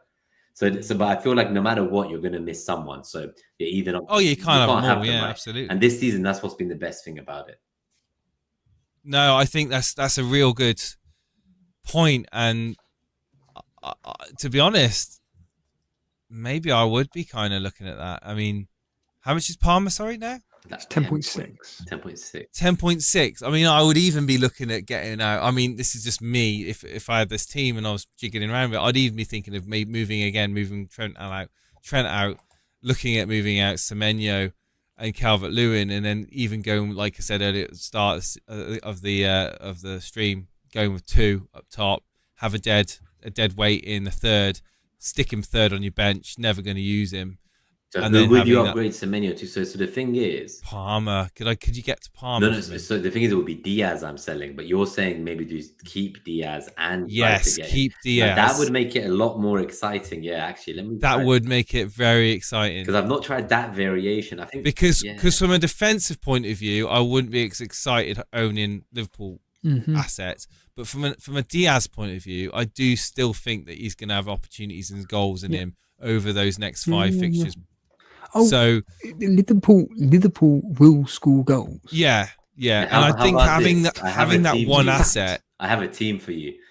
So if I did Calvert-Lewin to Stewart and just bench him, right? Yeah, just forget about him. So forget about him. Then I can do Semenyo to Palmer, and Trent needs to be 4.4 million. 4.4. So I look at that, and I think to myself, would you be comfortable with? So Stewart's last on the bench, so I only have 2 more bench slots, right?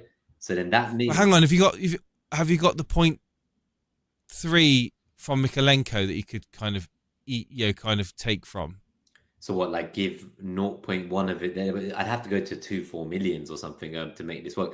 But what I'm getting at, the back line, so I'd play Gabriel every week, including the weeks people want to bench him in the future. Yeah.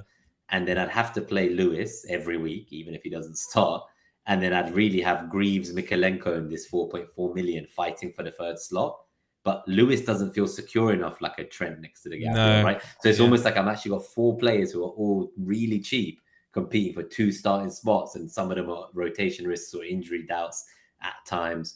So this is the thing. That's why you'd be playing 4 midfielders, wouldn't you? Well, this is the thing. I'd have so maybe Mbeumo to Palmer. No, I can't do that. It would have to be Diaz or Semenyo. I think those are the 2. I think Semenyo made more sense because then I could still have a strong defense. So if I did Luis Diaz to Palmer, I think that would work better. Let me try that. Yeah, because it's just gives you that more money in your defense. Because I already have an interesting team, right? Like I'll have a Haaland, Saka, Havertz, Palmer. So I'd already have that. And with the 6.6 million, I could get my second Arsenal defender that way. Trent. So I could do Trent to Saliba because I don't have Raya. But no, I can't. Then I'd have 4 Arsenal. That's how you know I'm the Arsenal fan. You can't. You can't have 4 Arsenal. I mean, the only other thing. There's other defenders I can pick for 6.6 million. Yeah, I mean, to be fair with you, it's probably better to do the Diaz move then in that case. It really is so you got that money to keep kind of better defensive assets in your team if you were to do the Palmer transfer. Obviously, what's his price? 10.6. Yeah. I mean, don't even need to do it. I mean, I just think I prefer Palmer to Diaz long term, and if I plan to it's whether I believe in these Chelsea fixtures, right? So I feel like the next 2 home, and this is why I want to use a wild card to attack it. They're great, and then it's Liverpool away, Newcastle home, which some people are saying are obviously terrible. Man United away, but I just kind of look at that and I think, do I back Chelsea more than other attacks, or do I think that the teams they've played have been quite poor lately? So then it's how much do I contribute to Chelsea being really good, right? Versus that actually their opponents haven't done well. David says Palmer's a season keeper for me. Finchey says, I have Stewart as my dead third forward, so I can facilitate Palmer, Saka, Diaz, Mbeumo, Semenyo with Stones, Timber and Gabriel at the back. Stones, Timber and Gabriel, I like that. Yeah. Oof, beautiful. That is nice. Finn, where are you, if you don't mind me asking? How are you doing this year so far in your FPL? Michael in the chat says Saljao Pedro for Dominic Calvert-Lewin. Yes. If that's all, obviously that's all we need to worry about. Yes. We've got Matty saying, last message before I go, would only have Lewis as a 4th defender, not a 3rd one. Yes, good point. Because you just can't, like Nima was saying, you can't always rely on him to be playing. But yeah, good points in the chat, guys. And hello to everyone that's watching on Twitter as well. X, I should say nowadays. Follow us on Elite FPL, at Elite FPL. Join our Discord, discord.gg/Elite FPL. Hit the like button, guys, if you've enjoyed the stream so far.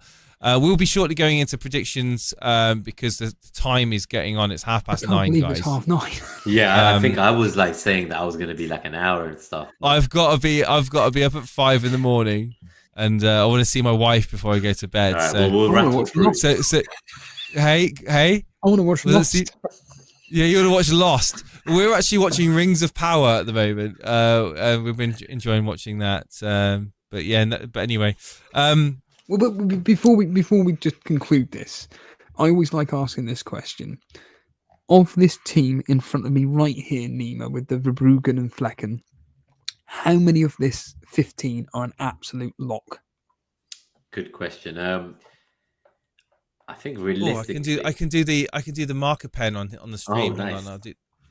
It's not Verbruggen, sorry, it's some other. Oh, it's the Brentford. So the absolute locks. Go ahead. So Haaland, Saka, Gabriel. Oh, hang on, I need to change the shade of green. A green on green background. I love it. Yeah, it's not good. Oh, 1 second. Producer James, this is your apprentice here. I'll use blue. So absolute lock, blue. Haaland, who else? Haaland, Saka, Gabriel. So you're not even going to say Havertz? No, and Rodgers, Mbeumo. I had Rodgers since game week 1, so he was the one I wanted to have as a 5th mid. Mbeumo's a lot. Yeah, I think that's probably really. I think Lewis is a lock. Yeah, he is a lock.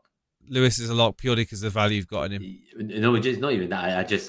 Well, sorry. I only bought him now, yeah, but I just believe that. Oh right, you only bought him now. Yeah, on the walk. I just have big confidence that I can carry him through. With a Trent, I can, but if Trent isn't locked anymore, based on today's conversations, then things can get very interesting from here. I think I feel sorry for wildcarders from that Liverpool point of view, because there's certain people have been saying in the chat, getting rid of ex-Liverpool player before Wolves, but that's the tough decision that you're making. But I don't think that it's having Trent for Wolves is an absolute, oh my God, I don't own him moment. I just think that if you don't own him, you don't own him. I wouldn't really be worried about it. I don't think Trent Alexander-Arnold is going to come through with a double-digit haul for crying out loud. I mean, I didn't even realise this season that Trent Alexander-Arnold has only had one attack in return. Which was all the clean sheets, right? So it's kind of, It depends whether you believe Liverpool on the slot, do they play more defensively or concede less big chances? And some people believe they do. So I just think that as more football kicks on and we go into a part of the season where they're playing every 3-4 days, new European formats, Mhm. I just think we're going to see a lot less minutes for everyone Yep. in total. So, and they've got a lot of great attackers. So part of me is also like, oh, if I lose Diaz and I don't have Salah, so it's almost like Diaz is there because I'm selling Salah this week. Whereas I almost feel like if I didn't have Salah, I would just go straight to a Palmer. So I think I need to take in that bias into my thinking that is it because of the moves I've made so far this season that I've got Diaz because of I think he'll cover Salah. And so, yeah, I need to think about that and think about if I've got any biases stopping me making. I mean, Greaves is going to be he's staying in your team. Yeah, I suppose he's locked. Yeah, you're not getting rid of he's Greaves. Pretty cheap. He's locked. Yeah. I think Havertz is locked as well. I know you've already drawn it yellow. And Oh, Havertz is locked. There we go. I knew this. I said it so late as well. So really, the give or take this. So you got 1, 2, 3, 4, 5, 6, 7. So it's half your team basically. Yeah, but it's like who isn't locked? Have I said? It would be the goalkeeper. Who isn't locked? It's got goalkeepers: Mikalenko, Trent, Semenyo, Diaz, and Calvert-Lewin. Yeah, I suppose it is, isn't it? It's kind of like that's literally all there is left to think about. Like it's what we said at the start, right? Like kill the third striker position, Diaz to Palmer, Semenyo to Savio, Trent downgrade to get Palmer instead of killing Calvert-Lewin. So either Trent or Calvert-Lewin could be the sacrifice. And part of me is like, you know what? I'd rather almost keep Trent and follow you with the third 4.5 forward, or the other way around. You know Which what? one would you do? Because you're saying do both, but I don't need to do both to get Palmer. I guess that's I think you don't need Calvert-Lewin. That's what I mean. Like I'd rather have Trent if I'm going to have no. Yeah. I think I would rather have Trent than Calvert-Lewin. For the same, like obviously he's 1 million more. Okay, I said the same price, but for the Diaz price, so I'm basically saying that Trent is going to be my Diaz. Well, Trent's going to give you that.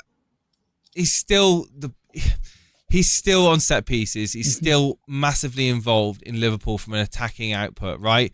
It's not like it's not like he's just there for the clean sheets, yeah. And I think it's one of these cases where if you want to keep one Liverpool, Trent's going to play. He's going to play 90 minutes. Like I see him as someone I could downgrade if I need to later as well. That's the thing. So in my mind, I'm like, yes, yeah. Like I mean, if you don't need to get him out, I wouldn't want to in the future. Let's put it this way: I wouldn't want to be doing Calvert-Lewin to a 4.5 to free up money down the line. No, this is not. That's not a like. I don't want to be getting rid of a player that plays for one person. So like, whereas if I've got Trent and already have the dead 4.5, I could shift money more quickly. Like basically what I did this week, bringing in Lancashire for No, but great, right? You know what I mean? Unless no, they don't. It feels like a dead transfer, and it absolutely was a dead transfer. You make an absolute perfect point. I think if you don't need to get rid of Trent Alexander-Arnold for money, and you can find another way of doing it, you should do that, and that would be Calvert-Lewin. So Trent can become a 5.2 and I keep Calvert-Lewin. So I could do Trent to 5.2, Diaz to Palmer, and then I don't feel as bad about the Diaz to Palmer. I think your team looks weaker with as much. I know I've just said Palmer it looks weaker. You liked it as it is now more than with Palmer. Do you reckon? No. Am I right in saying that if you would have Trent, Palmer, and then downgrade Calvert-Lewin, can you do that? Yeah, that's possible as well. Let me tell you which one. So yeah, that was the one route with Calvert-Lewin plus 5.2 we said, or Trent plus 4.1. That cannot be afforded unless I make some other sacrifice like Semenyo. Right, you'd have to do another. Right, okay. Yeah, and then you don't want to have like a 4.5 striker and a 4.5 mid. It starts to get a bit cagey there, I think. But you would be playing you'd be playing a 3-5-2, wouldn't you? Yeah. Free. Yeah, so your midfield is important every week, for example. So yeah. So your midfield is important. Yeah. That's the thing because of the Stewart situation. I couldn't downgrade one of these mids. I already have a 5.1 and a 5.6, right? So I think the Palmer thing is very much it's a tough one. Is the Palmer just too much of a luxury though? Well, so that's what I was kind of getting at as like a concluding thought. I know some people in the chat saying they're going to go with Palmer like I am, but the reality is I like the Brighton and Forest home games. but I don't really like the run as a whole. Like when I looked at game week 11, right? The first 2 games I really like, but then Liverpool away, Newcastle home, Man United away, Arsenal home. I don't like none of that. And I would be perfectly happy to steer clear of all of that. Like I would put that out there now. And that's what I was saying to you, Nima, that if Foden can establish his first team spot again, him, for me, coming in for Palmer is almost like the perfect transfer for me. So, maybe that's the plan. So maybe Palmer could be my Foden placeholder rather than Diaz. That's what we're saying. So maybe I should look at it as not a long-term Are hold. you getting too blinkered with Palmer? I think I think so personally. I think Chelsea are going to get 4. This is what I think they're going to get 4. You mentioned Jackson earlier on. Yeah, I like Jackson. If I could get Calvert-Lewin to Jackson, I would be very happy with that. Yes. Can you Calvert-Lewin to Jackson and still keep Havertz, right? So that's kind of the thing. Still keep Havertz. Oh, I need to drop. And oh no, I only have 3.5 million left for the Trent replacement in that one. No, hang on. What does it leave you? So how much is Jackson? 7.6. You've got $1 million in the bank, right? Yeah. So if you did Calvert-Lewin out to Jackson, Diaz out, how much does that leave you? Calvert-Lewin out to Jackson and Trent out. Diaz out. Oh, Diaz out. Diaz out. Oh, let me put Trent back in then. Diaz out leaves me 7.1. Yeah. Less than I had before buying Jackson. So it's like I need to get from 7.1 to 10.6. I need to find 3.5 million from what's left on the screen after Diaz out and Jackson in. Yeah, this is the problem. It's because you got Havertz. That's what I mean. So Jackson would have to be the Havertz. So in my mind, I like the Havertz Palmer as an option because then I've got Palmer because I don't have Jackson. But the reality is I want Jackson. Yeah. So then maybe you'd rather have Havertz Palmer than have Jackson Saka. So just basically Saka being your only attacking. So where I would consider going, and maybe you can help. Oh no, but then you could have double. No, because then you could do Havertz out for Jackson, but then you could also then have your double defense, Arsenal defense. Trent to Saliba, right? But what I found, and maybe you can help me here, is if I keep Diaz.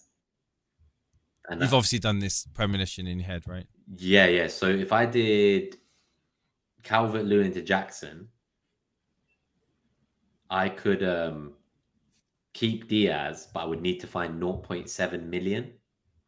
So there, if I kept Diaz, I would be willing to sell Trent. And because I have Jackson, I'd be willing to go without Palmer for these 2. So I would have 6.3 million for the Trent replacement. Obviously, it can't be Arsenal. But yeah, what would you do there? I have 6.3 million. I could strengthen Mikalenko. I could get someone with Trent.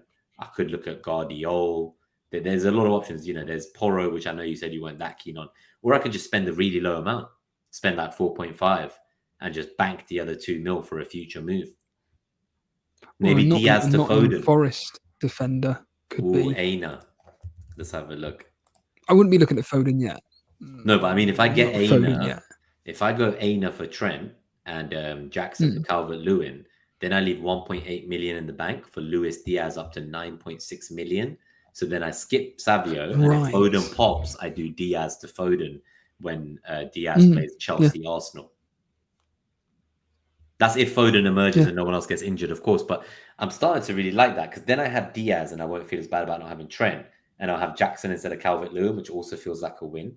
So I think you boys, what it's come down to is if I'm willing to just get over Trent, I could have a team that is the final team I want and then just lock in and do what they're saying in the chat, which is relax, go, take time away thinking about the wild card team. Because by the end of it, I'll have listed every player in the game and I'll be pissed whichever one scores. Well, this is why I'm happy with my team for this game week, which will be a 3-5-2 with Trent, Canate and Salah. I've got Palmer there as well. I've got no Haaland. I'm going to take the hit on that, whether he gets his double-digit return or not. But then the following week, it's right, I'm attacking Haaland. I'm getting rid of the Liverpool assets. Well, specifically Salah and Trent. But I'm then bringing in Gabriel and Haaland for essentially Salah and Trent, because Liverpool's, this is what I mean, we go full circle now, because of Liverpool's fixtures. I'm really keen on the fact that I think attacking Arsenal and City for their upcoming run, especially over the next 3 of Leicester, Southampton, Bournemouth for Arsenal, and then, well, I know it's Newcastle, but from game week 7, Fulham, Wolves, Southampton is for Man City, and for Arsenal it's Southampton, Bournemouth, Liverpool. Well, I think for myself, and then when you've got Liverpool who've got Crystal Palace, Chelsea, Arsenal, and the fact that they've also got these horrific Champions League fixtures in between, I'm really happy that I'm going attacking Arsenal and Man City. And, you know, Diaz, I think, is a perfectly good hold. And if you can get, and like you say, if you can still keep Diaz ticking over, and then if Foden does, you've got at least a minimum of the Newcastle game and potentially the Fulham game to then make a decision on whether Foden is worth bringing in for Diaz by that point. Okay, so I've just gone through this in my head and on screen. I think what I would be tempted towards doing would be getting rid of Trent, and bringing in a 4.5 in Razarawi and Konsa, for Mikalenko. That'll allow you to have a midfield of Saka, Rodgers, Palmer, and Buemo Semenyo, and then having a front three of Haaland, Havertz, and Calvert-Lewin. So you'd have the 3 in Havertz, Haaland, Calvert-Lewin. You'd have Palmer in your team in replacement of Diaz, and you'd have a very stacked midfield as well as a very... again, you'd have options on defence as well. You'd have Mazraoui, you'd have Konsa, you'd have Lewis, and you'd have Gabriel. Obviously, you'd bench one of them. There'd be some options there. Yeah, no, I really like it. I think people are probably tired of seeing this team. So you were saying, and that's no, but it has been a great. That thing's been so fun. It's like, I feel like we just started. Yeah, and that, like, what's the biggest indicator of how fun it is? You look at the clock and you're like, oh my god, we need to get on. We need to move on. We said it was 9:30, and that was like, now it's like 10. And yeah. So if we can finish for 10, then my wife might not make me sleep on the sofa tonight. What's that? All right, Steve, you guys go straight there. Papers, Jace. Anyway, right. So we got. I was just going to say, just quickly, make sure if you are enjoying the stream, hit the like button. If you are brand new around here, hit the subscribe. If you don't like it, the dislike button. You know yeah. Big Z is not going to be happy with that. Right, who's Big Z? Someone in the chat. They wanted to see some other teams, but it's too late. We saw a worse draft, I think, before with Raya, but that's maybe just bias that I want the double attack. Listen, we could go through so many teams on Wildcard. We could do a whole dedicated stream for that. I mean, it would be 3 a.m, Steve. It really would, and I'd be getting up for work in 2 hours. No, okay. Let's just move on to predictions. As time's pressing, and looking at these, one thing stands out to me straight off the bat, and that's all the good games are done on Saturday, really. So that's one of the reasons Semenyo's in my team, because he plays on Monday. just to have someone there, some hope. Just to have something to hope, to have a bit of hope, like a random green arrow. Yeah. No, that's psychologically such a thing, isn't it? It really is. Just like never captain the lunchtime kickoff, which Bayer happens to be the most captain player for this game week in Haaland. We start off at 12:30 lunchtime on Saturday on TNT Sports of all broadcasters. And if you live outside the UK, you don't get shafted. You get to watch all the games. Newcastle, Man City. Nima will throw you straight into this one. Is this going to be a spectacle, or is it is it going to just be a professional performance from City? It's a tough one. I would say that I think they're firm favourites, but I reckon like it just depends how poor Newcastle are because they have been very poor. I They don't know if have. they like show up at home 12:30, all the world's watching televised game. Like I just don't know. So I would say 2-1 Man City win in the end anyway. But I just like Newcastle would need to do something. And I think maybe we won't see the whole we think from this game. And part of me is like, why am I not captaining Saka at home? Steve-O. I think this is going to be about as comprehensive as it can get for Man City. Do I see Newcastle scoring? Yeah, some consolation goal, maybe even an early goal, but that will kick Man City into gear. I'm going to go Man City to win this 3-1. Okay. Yeah, I'm going to agree with Nima on this. I think it's only going to be a lower scoring game, 2-1. I think Newcastle will probably get something out of this, but Man City will just have the quality to just win the game professionally. No big surprises there. I think that everyone is going to be saying similar. In the chat, we've got Colm saying City 3-1. Haaland doesn't have a great record against Newcastle. Could it be the weekend that Haaland blanks? No. Could it? In fact, I expect him to get 2. Yeah, so I think the 2 goals they score will probably be him as well in this 2-1 prediction. Okay, we move on to Arsenal versus Leicester. Your Arsenal against a, let's be honest, a team that's going to ship some goals. Steve, are you there still? Steve-O? I don't think Leicester are going to ship goals here. I think people are going to do their usual bias of, Arsenal are going to win 4 or 5-0. I don't think that's going to be the case. I think it's going to be... Okay. Nah, I think it's going to be a really boring, professional 2-0. Maybe 3 at a push. But I think Nima will be very happy and any Havertz owners will be happy. I think that he's probably a better captaincy shout than Saka. But I'm going to go with 2-0. 2-0. I'm going to go with 3-0. I do think Vardy could score at any time, but that's like a... And you're going, you said? Yeah, I'm going. But I think it's going to be 3-0. That's my prediction. And despite that, I think Arsenal have the highest clean sheet odds of the week as well by a distance. I'm still not going for the top of defense. I'm going 2-0. I'm looking at the Leicester shipped goals. Well, not 1s and 2s mainly, but against lower, like against Arsenal, I would expect them to get another goal, and I'm going to go minimum 2, but I wouldn't be surprised if it's 3. I mean, Fulham scored 2 against Leicester. You've got Aston Villa scored 2 against Leicester. Crystal Palace scored 2 against Leicester.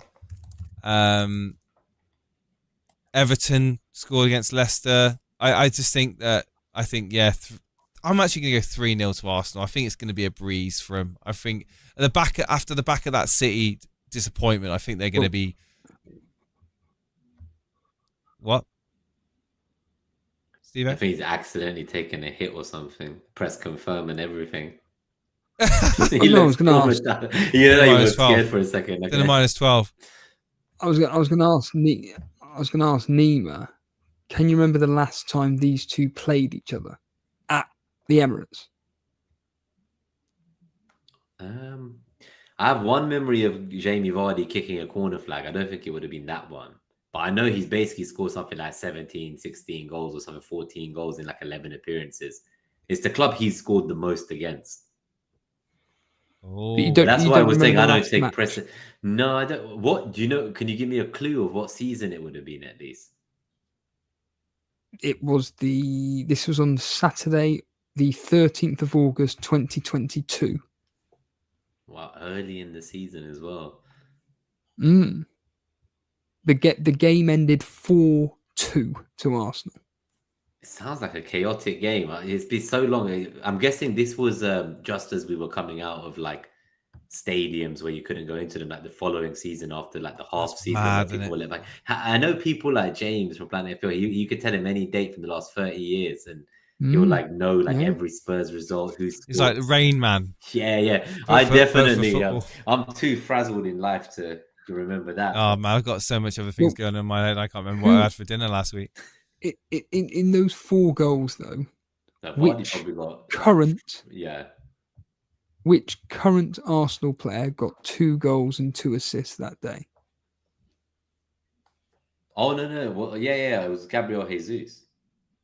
Oh, now we remember. Absolutely Right, slapped them. okay. Second game of the season, first game he blanked. People were like, "Why did everyone have him first week?" See, I got to remember it from an FPL perspective. As much as like I love my team, I remember the suffering or good memories of my FPL assets at different times. But yeah, that was a wild one. I remember actually. Yeah. The amount. Yeah, I think in the first 2 games at the time, Gabriel Jesus equaled like Lacazette's open play shots in Oh, like the right. prior half a season or season. It was like a shock to our system. We'd suddenly, just gone from being fifth or whatever, missing out top 4 versus Spurs and Newcastle, and then Jesus and Zinchenko came. That's it. It was that summer. We must press on. We moved to Brentford versus West Ham, a game that I have absolutely no interest in, but I'm sure that you, as Buemo, will be hoping for something from him. I do think that this will be 1-1. I'm going to go 1-1 in this game. I'm not overly excited by it, but I do think that I think both teams will score. Steve-O?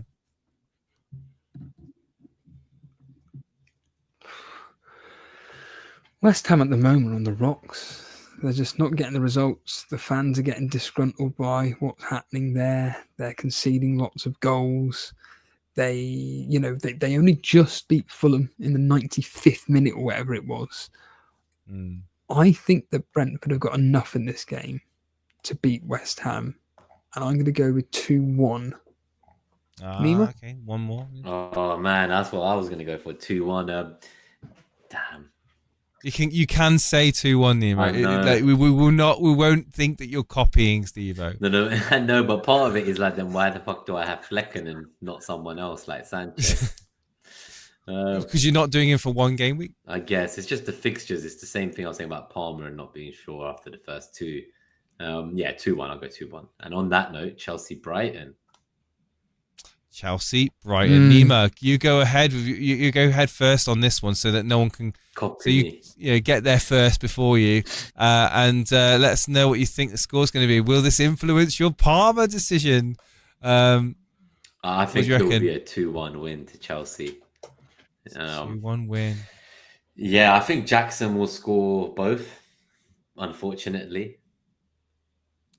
I'm going to give Brighton another goal. I'm actually going to add another draw to my predictions. I'm going to go 2-2 in this fixture. I think it's going to be a really entertaining game of football. I hope so. Not that I'm going to be able to watch it. Steve-O? Well, there has been 3 red cards across the last 6 fixtures, including in a friendly, would you believe, which ended 4-3 to Chelsea. I agree with you, Jace. I think this could be one of the more entertaining games of Saturday afternoon, where me and Ray will be covering all of it on this Saturday night reaction, reflecting on what's happened on Saturday.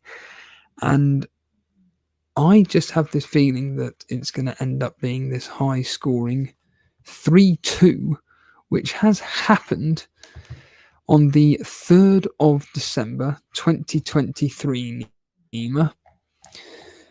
3rd of September. Where can I get it? Oh, yeah, I've got a great question. Which player scored twice that day to make it 3-1 before João Pedro got a 91st minute second goal for Brighton? But there was a player that scored twice that day. 2023. I'm trying to think who it was. I can see your hands. So if you're googling it, I will chat. What match? We know that he's got chat GGP on, but he's on speed dial and he can type 1,000 words per minute. Yeah, I can type faster than I talk, which is something. But it's the MSN days. Coming from school, going on MSN. No, but in terms of that game, I don't know. Apart from João Pedro, So the answer is, do you remember Fernandez? Enzo Fernandez? Yes. Yeah. Yeah, in Oh, 2 right. goals, Well, there we including go. a penalty. Both. Yes, the penalty. Oh my gosh. Yeah, no, so that's the problem. Is every time someone like that scores, it's like, oh, should we buy this 5 million penalty It's one of taker? the few games that you actually scored, wasn't it? Yeah. Yeah, I think Yeah, so. I think so, yeah. And then everyone was like, "Oh, should we get him in?" And then it was like, "No, trap." Okay, we move on to Everton versus Crystal Palace. Calvert-Lewin owners rejoice, I guess, on this one. I God. think it's a pretty bad game. I just think it's the cagiest game of the whole weekend. Maybe just Forest Fulham is a little bit cagey too, but these are like the 2 games that I think will be like, no offense to the fans, are boring to watch out of all the fixtures this weekend. 0-0. Yeah, I can honestly see that. I could see a scoreless 0-0. draw or a 1-1 at best. Yeah. I'll go with 1-1. I just think, yeah, I'll go with 1-1 for now. I'm going 0-0, Steve-O. Yeah, this game is got not many goals in it across the last 6 fixtures. And in fact, Nima, Sorry, Shay. the last time these two met this year on the 19th of February, it ended 1-1. But who assisted Anana in the 84th minute? I'll give you a clue. We've already spoke about him tonight. McNeil. That is the one. Yeah. I got one Well right. I done, got well one done. right. Hey. I think Crystal Palace win this, and I'm going to go 2-1 to Crystal Palace, despite that going against the history. I have a feeling that Crystal Palace are going to come away from this. Yeah, the history is you've got 3-0 to Everton, 0-0, 3-2 to Everton, 0-0, 1-0, 1-1. But yeah, I have a feeling Crystal Palace are going to nick this. Colm saying, Jason, you might have to remind them you're getting up at 5 a.m. Yes, I might do. Wife is waiting, Jason. Hurry up, says SK. And Shagir saying, I still have to watch Black Box for fuck's sake. That's probably another 2-3 hours as well. Okay, we are getting through these. Obviously, these absolute. The door's been opened. I've been looked at. Yeah.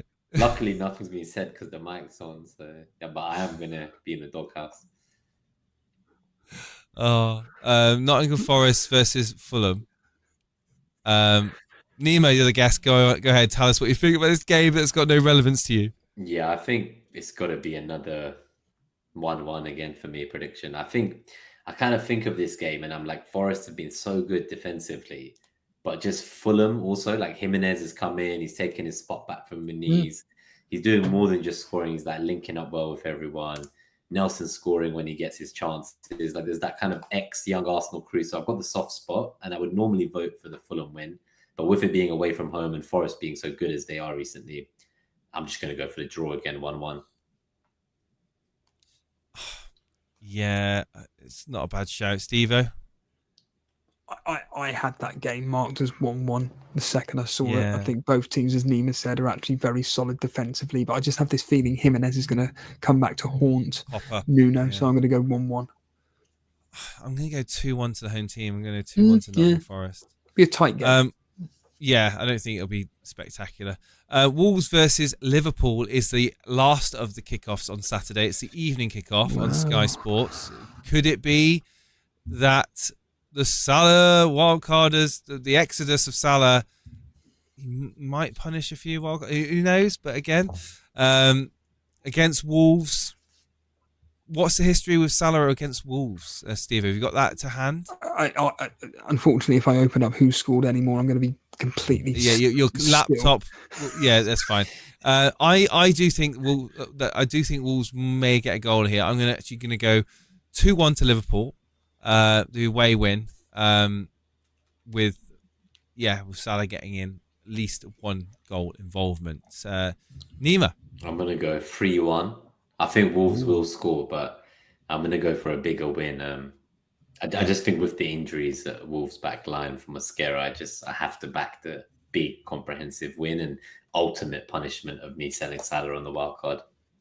But it only be for this week, right? And then the main reason you're getting this wildcard set up is for the long term, 6. Yeah. But also, like I was saying, like I don't feel it will be more a case of what could have been rather than I don't think it's going to hurt me so bad. If he drops as much as I think to 25% EO, like I can live with it. 20. Yeah, you can stomach that. Yeah.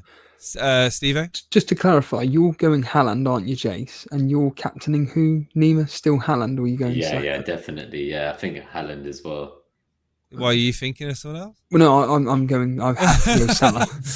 Ray wants me to go Saka, but I've had it on Salah this whole time. You're going to go Salah. I'm going Salah. So I am agreeing with Nima again. I do expect Wolves to score. And I'm going to go. I was thinking 4-1. I'm going to go 3-1. I agree with Nima. 3-1. 4 just feels like it may be a bit much, but you never know.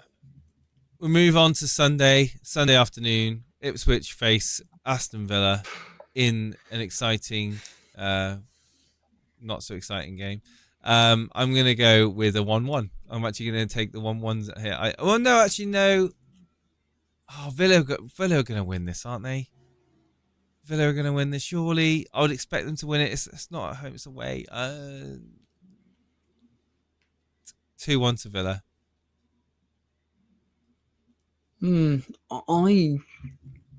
I'm of the mindset that actually this could be a bit of a struggle for Aston Villa. Do you? Yeah. You just said 1-1 there. I do like the 2-1 result because I think Aston Villa have got such quality to come off the bench that they can. It's like Man City, isn't it? They can bring anyone off, or it's like Liverpool, they can bring anyone off the bench where they've got goal scorers. And I feel that Aston Villa have that, and I do think that Ipswich could cause an upset by leading, and then just they're going to capitulate. And I'm going to go 2-1 as well, Jace, to Aston Villa. I have to go 2-1 to Aston Villa. Yeah. Okay, well, we're all in agreement. Then we've got the mighty Manchester United up against the lackluster Tottenham Hotspur. Have a guess who I support. Yeah, now this game, again, it all depends because United at the moment are very much from an attacking point of view, they are a mixed bag. Bruno Fernandes has had a lot of criticism lately. Will we see him get benched? I doubt it. In fact, I almost certainly don't expect that to happen. Will we see Will we see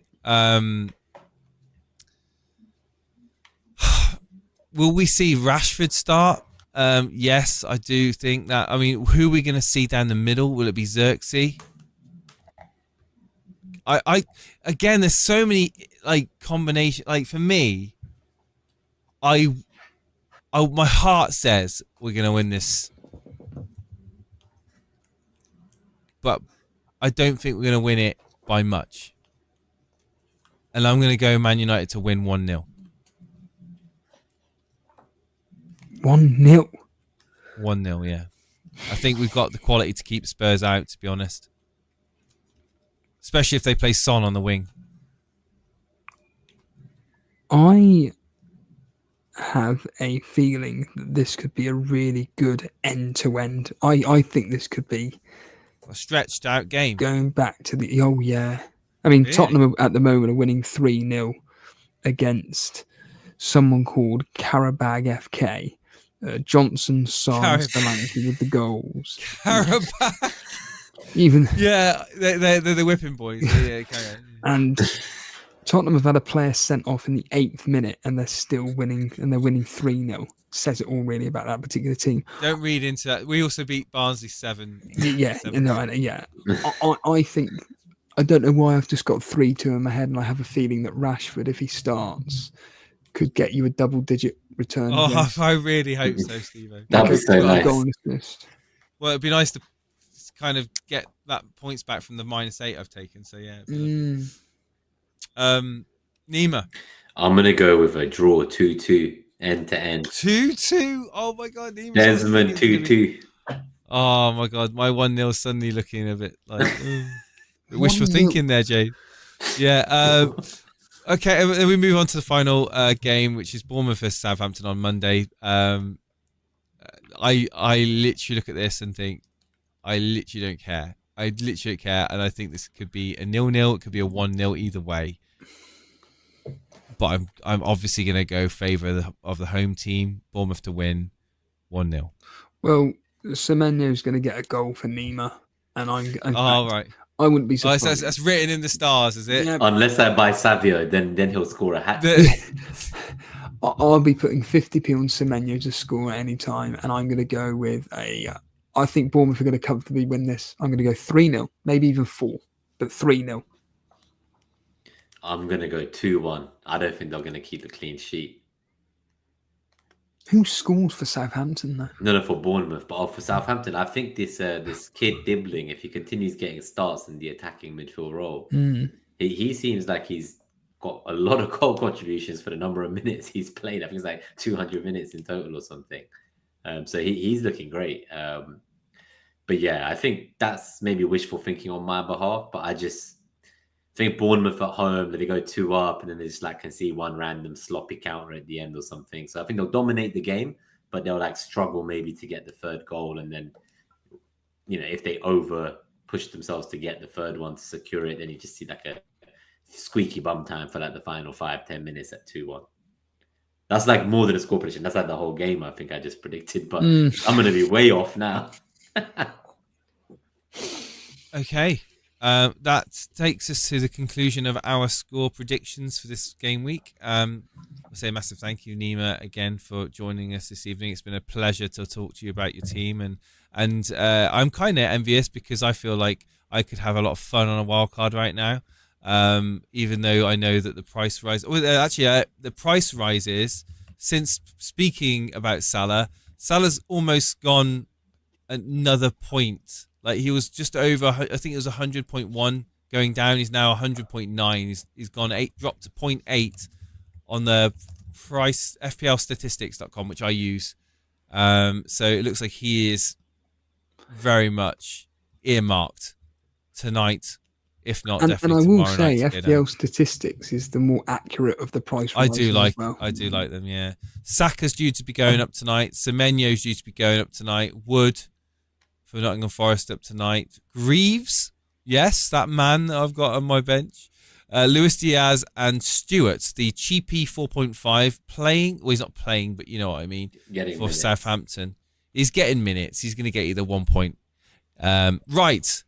Nima, thank you, man, my friend, for coming on tonight. I hope you've had a bit of enjoyment from it and maybe had a couple of ideas, and we've not tainted your mind too much as to what to do with your wild card. Steve, I'll let you close out the show, mate, and say goodbye to everyone. Read the chat, comments, do the admin. But yeah, everyone tuning in on X, thank you so much. Thank you, everyone in the chat. I have been reading your comments. Yeah, absolutely. Yeah. Again, once again, the sentiments of Jason. Thank you for Nima for coming on. Really do appreciate it. And in fact, just quickly, Nima, you want to just advertise your podcast? Yeah, to be honest, FPL meets that's happening, please. Yeah, I was going Alternatively, give Steve-O a shirt of it and he'll wear it for the next 3 months. You know what? Maybe that's the plan. I need to get a t-shirt for him. But no, thanks for having me, guys. I know we're trying to all get to our evenings from here, but next time we'll hopefully have you guys on as you say, Locked In FPL, which I'm doing solo this year. So every Wednesday, just with a different guest, like rotating. We were previously Net That Hall, but obviously me and my co-host, we did it for 4 seasons, life changes, work, professional, private stuff for everyone. So we had a great run at it. It was good fun. But beside from the podcast, the main thing, as Steve rightfully mentioned, is the next FPL meets, the first proper one for this season, is going to be in London, Victoria on the 19th of October after the international break. So we're going to have obviously the televised games. Normally it's about 20, 30, 40 people sometimes come along. Everyone just loves FPL. We just watch the football, super casual. A lot of people come alone. They don't know people. Maybe it's a bit anxious to go there in the first place. But I think people are super warm and welcoming. And I'm sure Steve-O has obviously been to one, so he could say. But if you're in the chat and you're near London or you want to come and watch football with other FPL players, I couldn't recommend it more. And I've always said it's a community. It's very much, and I know you guys and this whole podcast is very much a community-driven thing. And I think that's why it's such a pleasure to be here. And thanks for inviting me on, guys. And if you've not liked or subscribed in the chat, definitely subscribe to this channel over my one. Come to my meetup, but subscribe to their channel. The guys in London have all the fun when it comes to FPL stuff. I'm telling you now, and the fact that I don't live closer, it's a shame. But I do think that at some point I will venture away from the Midlands and down to your neck of the woods and enjoy some of the offerings that go on. But yes, it's been a pleasure. We'll be more than happy to come on your podcast and talk to you and visit at some point when I get chance. Right. Thank you, everybody. Have a great night. Make sure to get your sleep in, all right? It's very important. You need to get at least 9 hours. My wife is probably gone to bed now. All the best. All right. Thank you so much, everyone. I'm tuning out now. 3, 2, 1. Wave, go wave.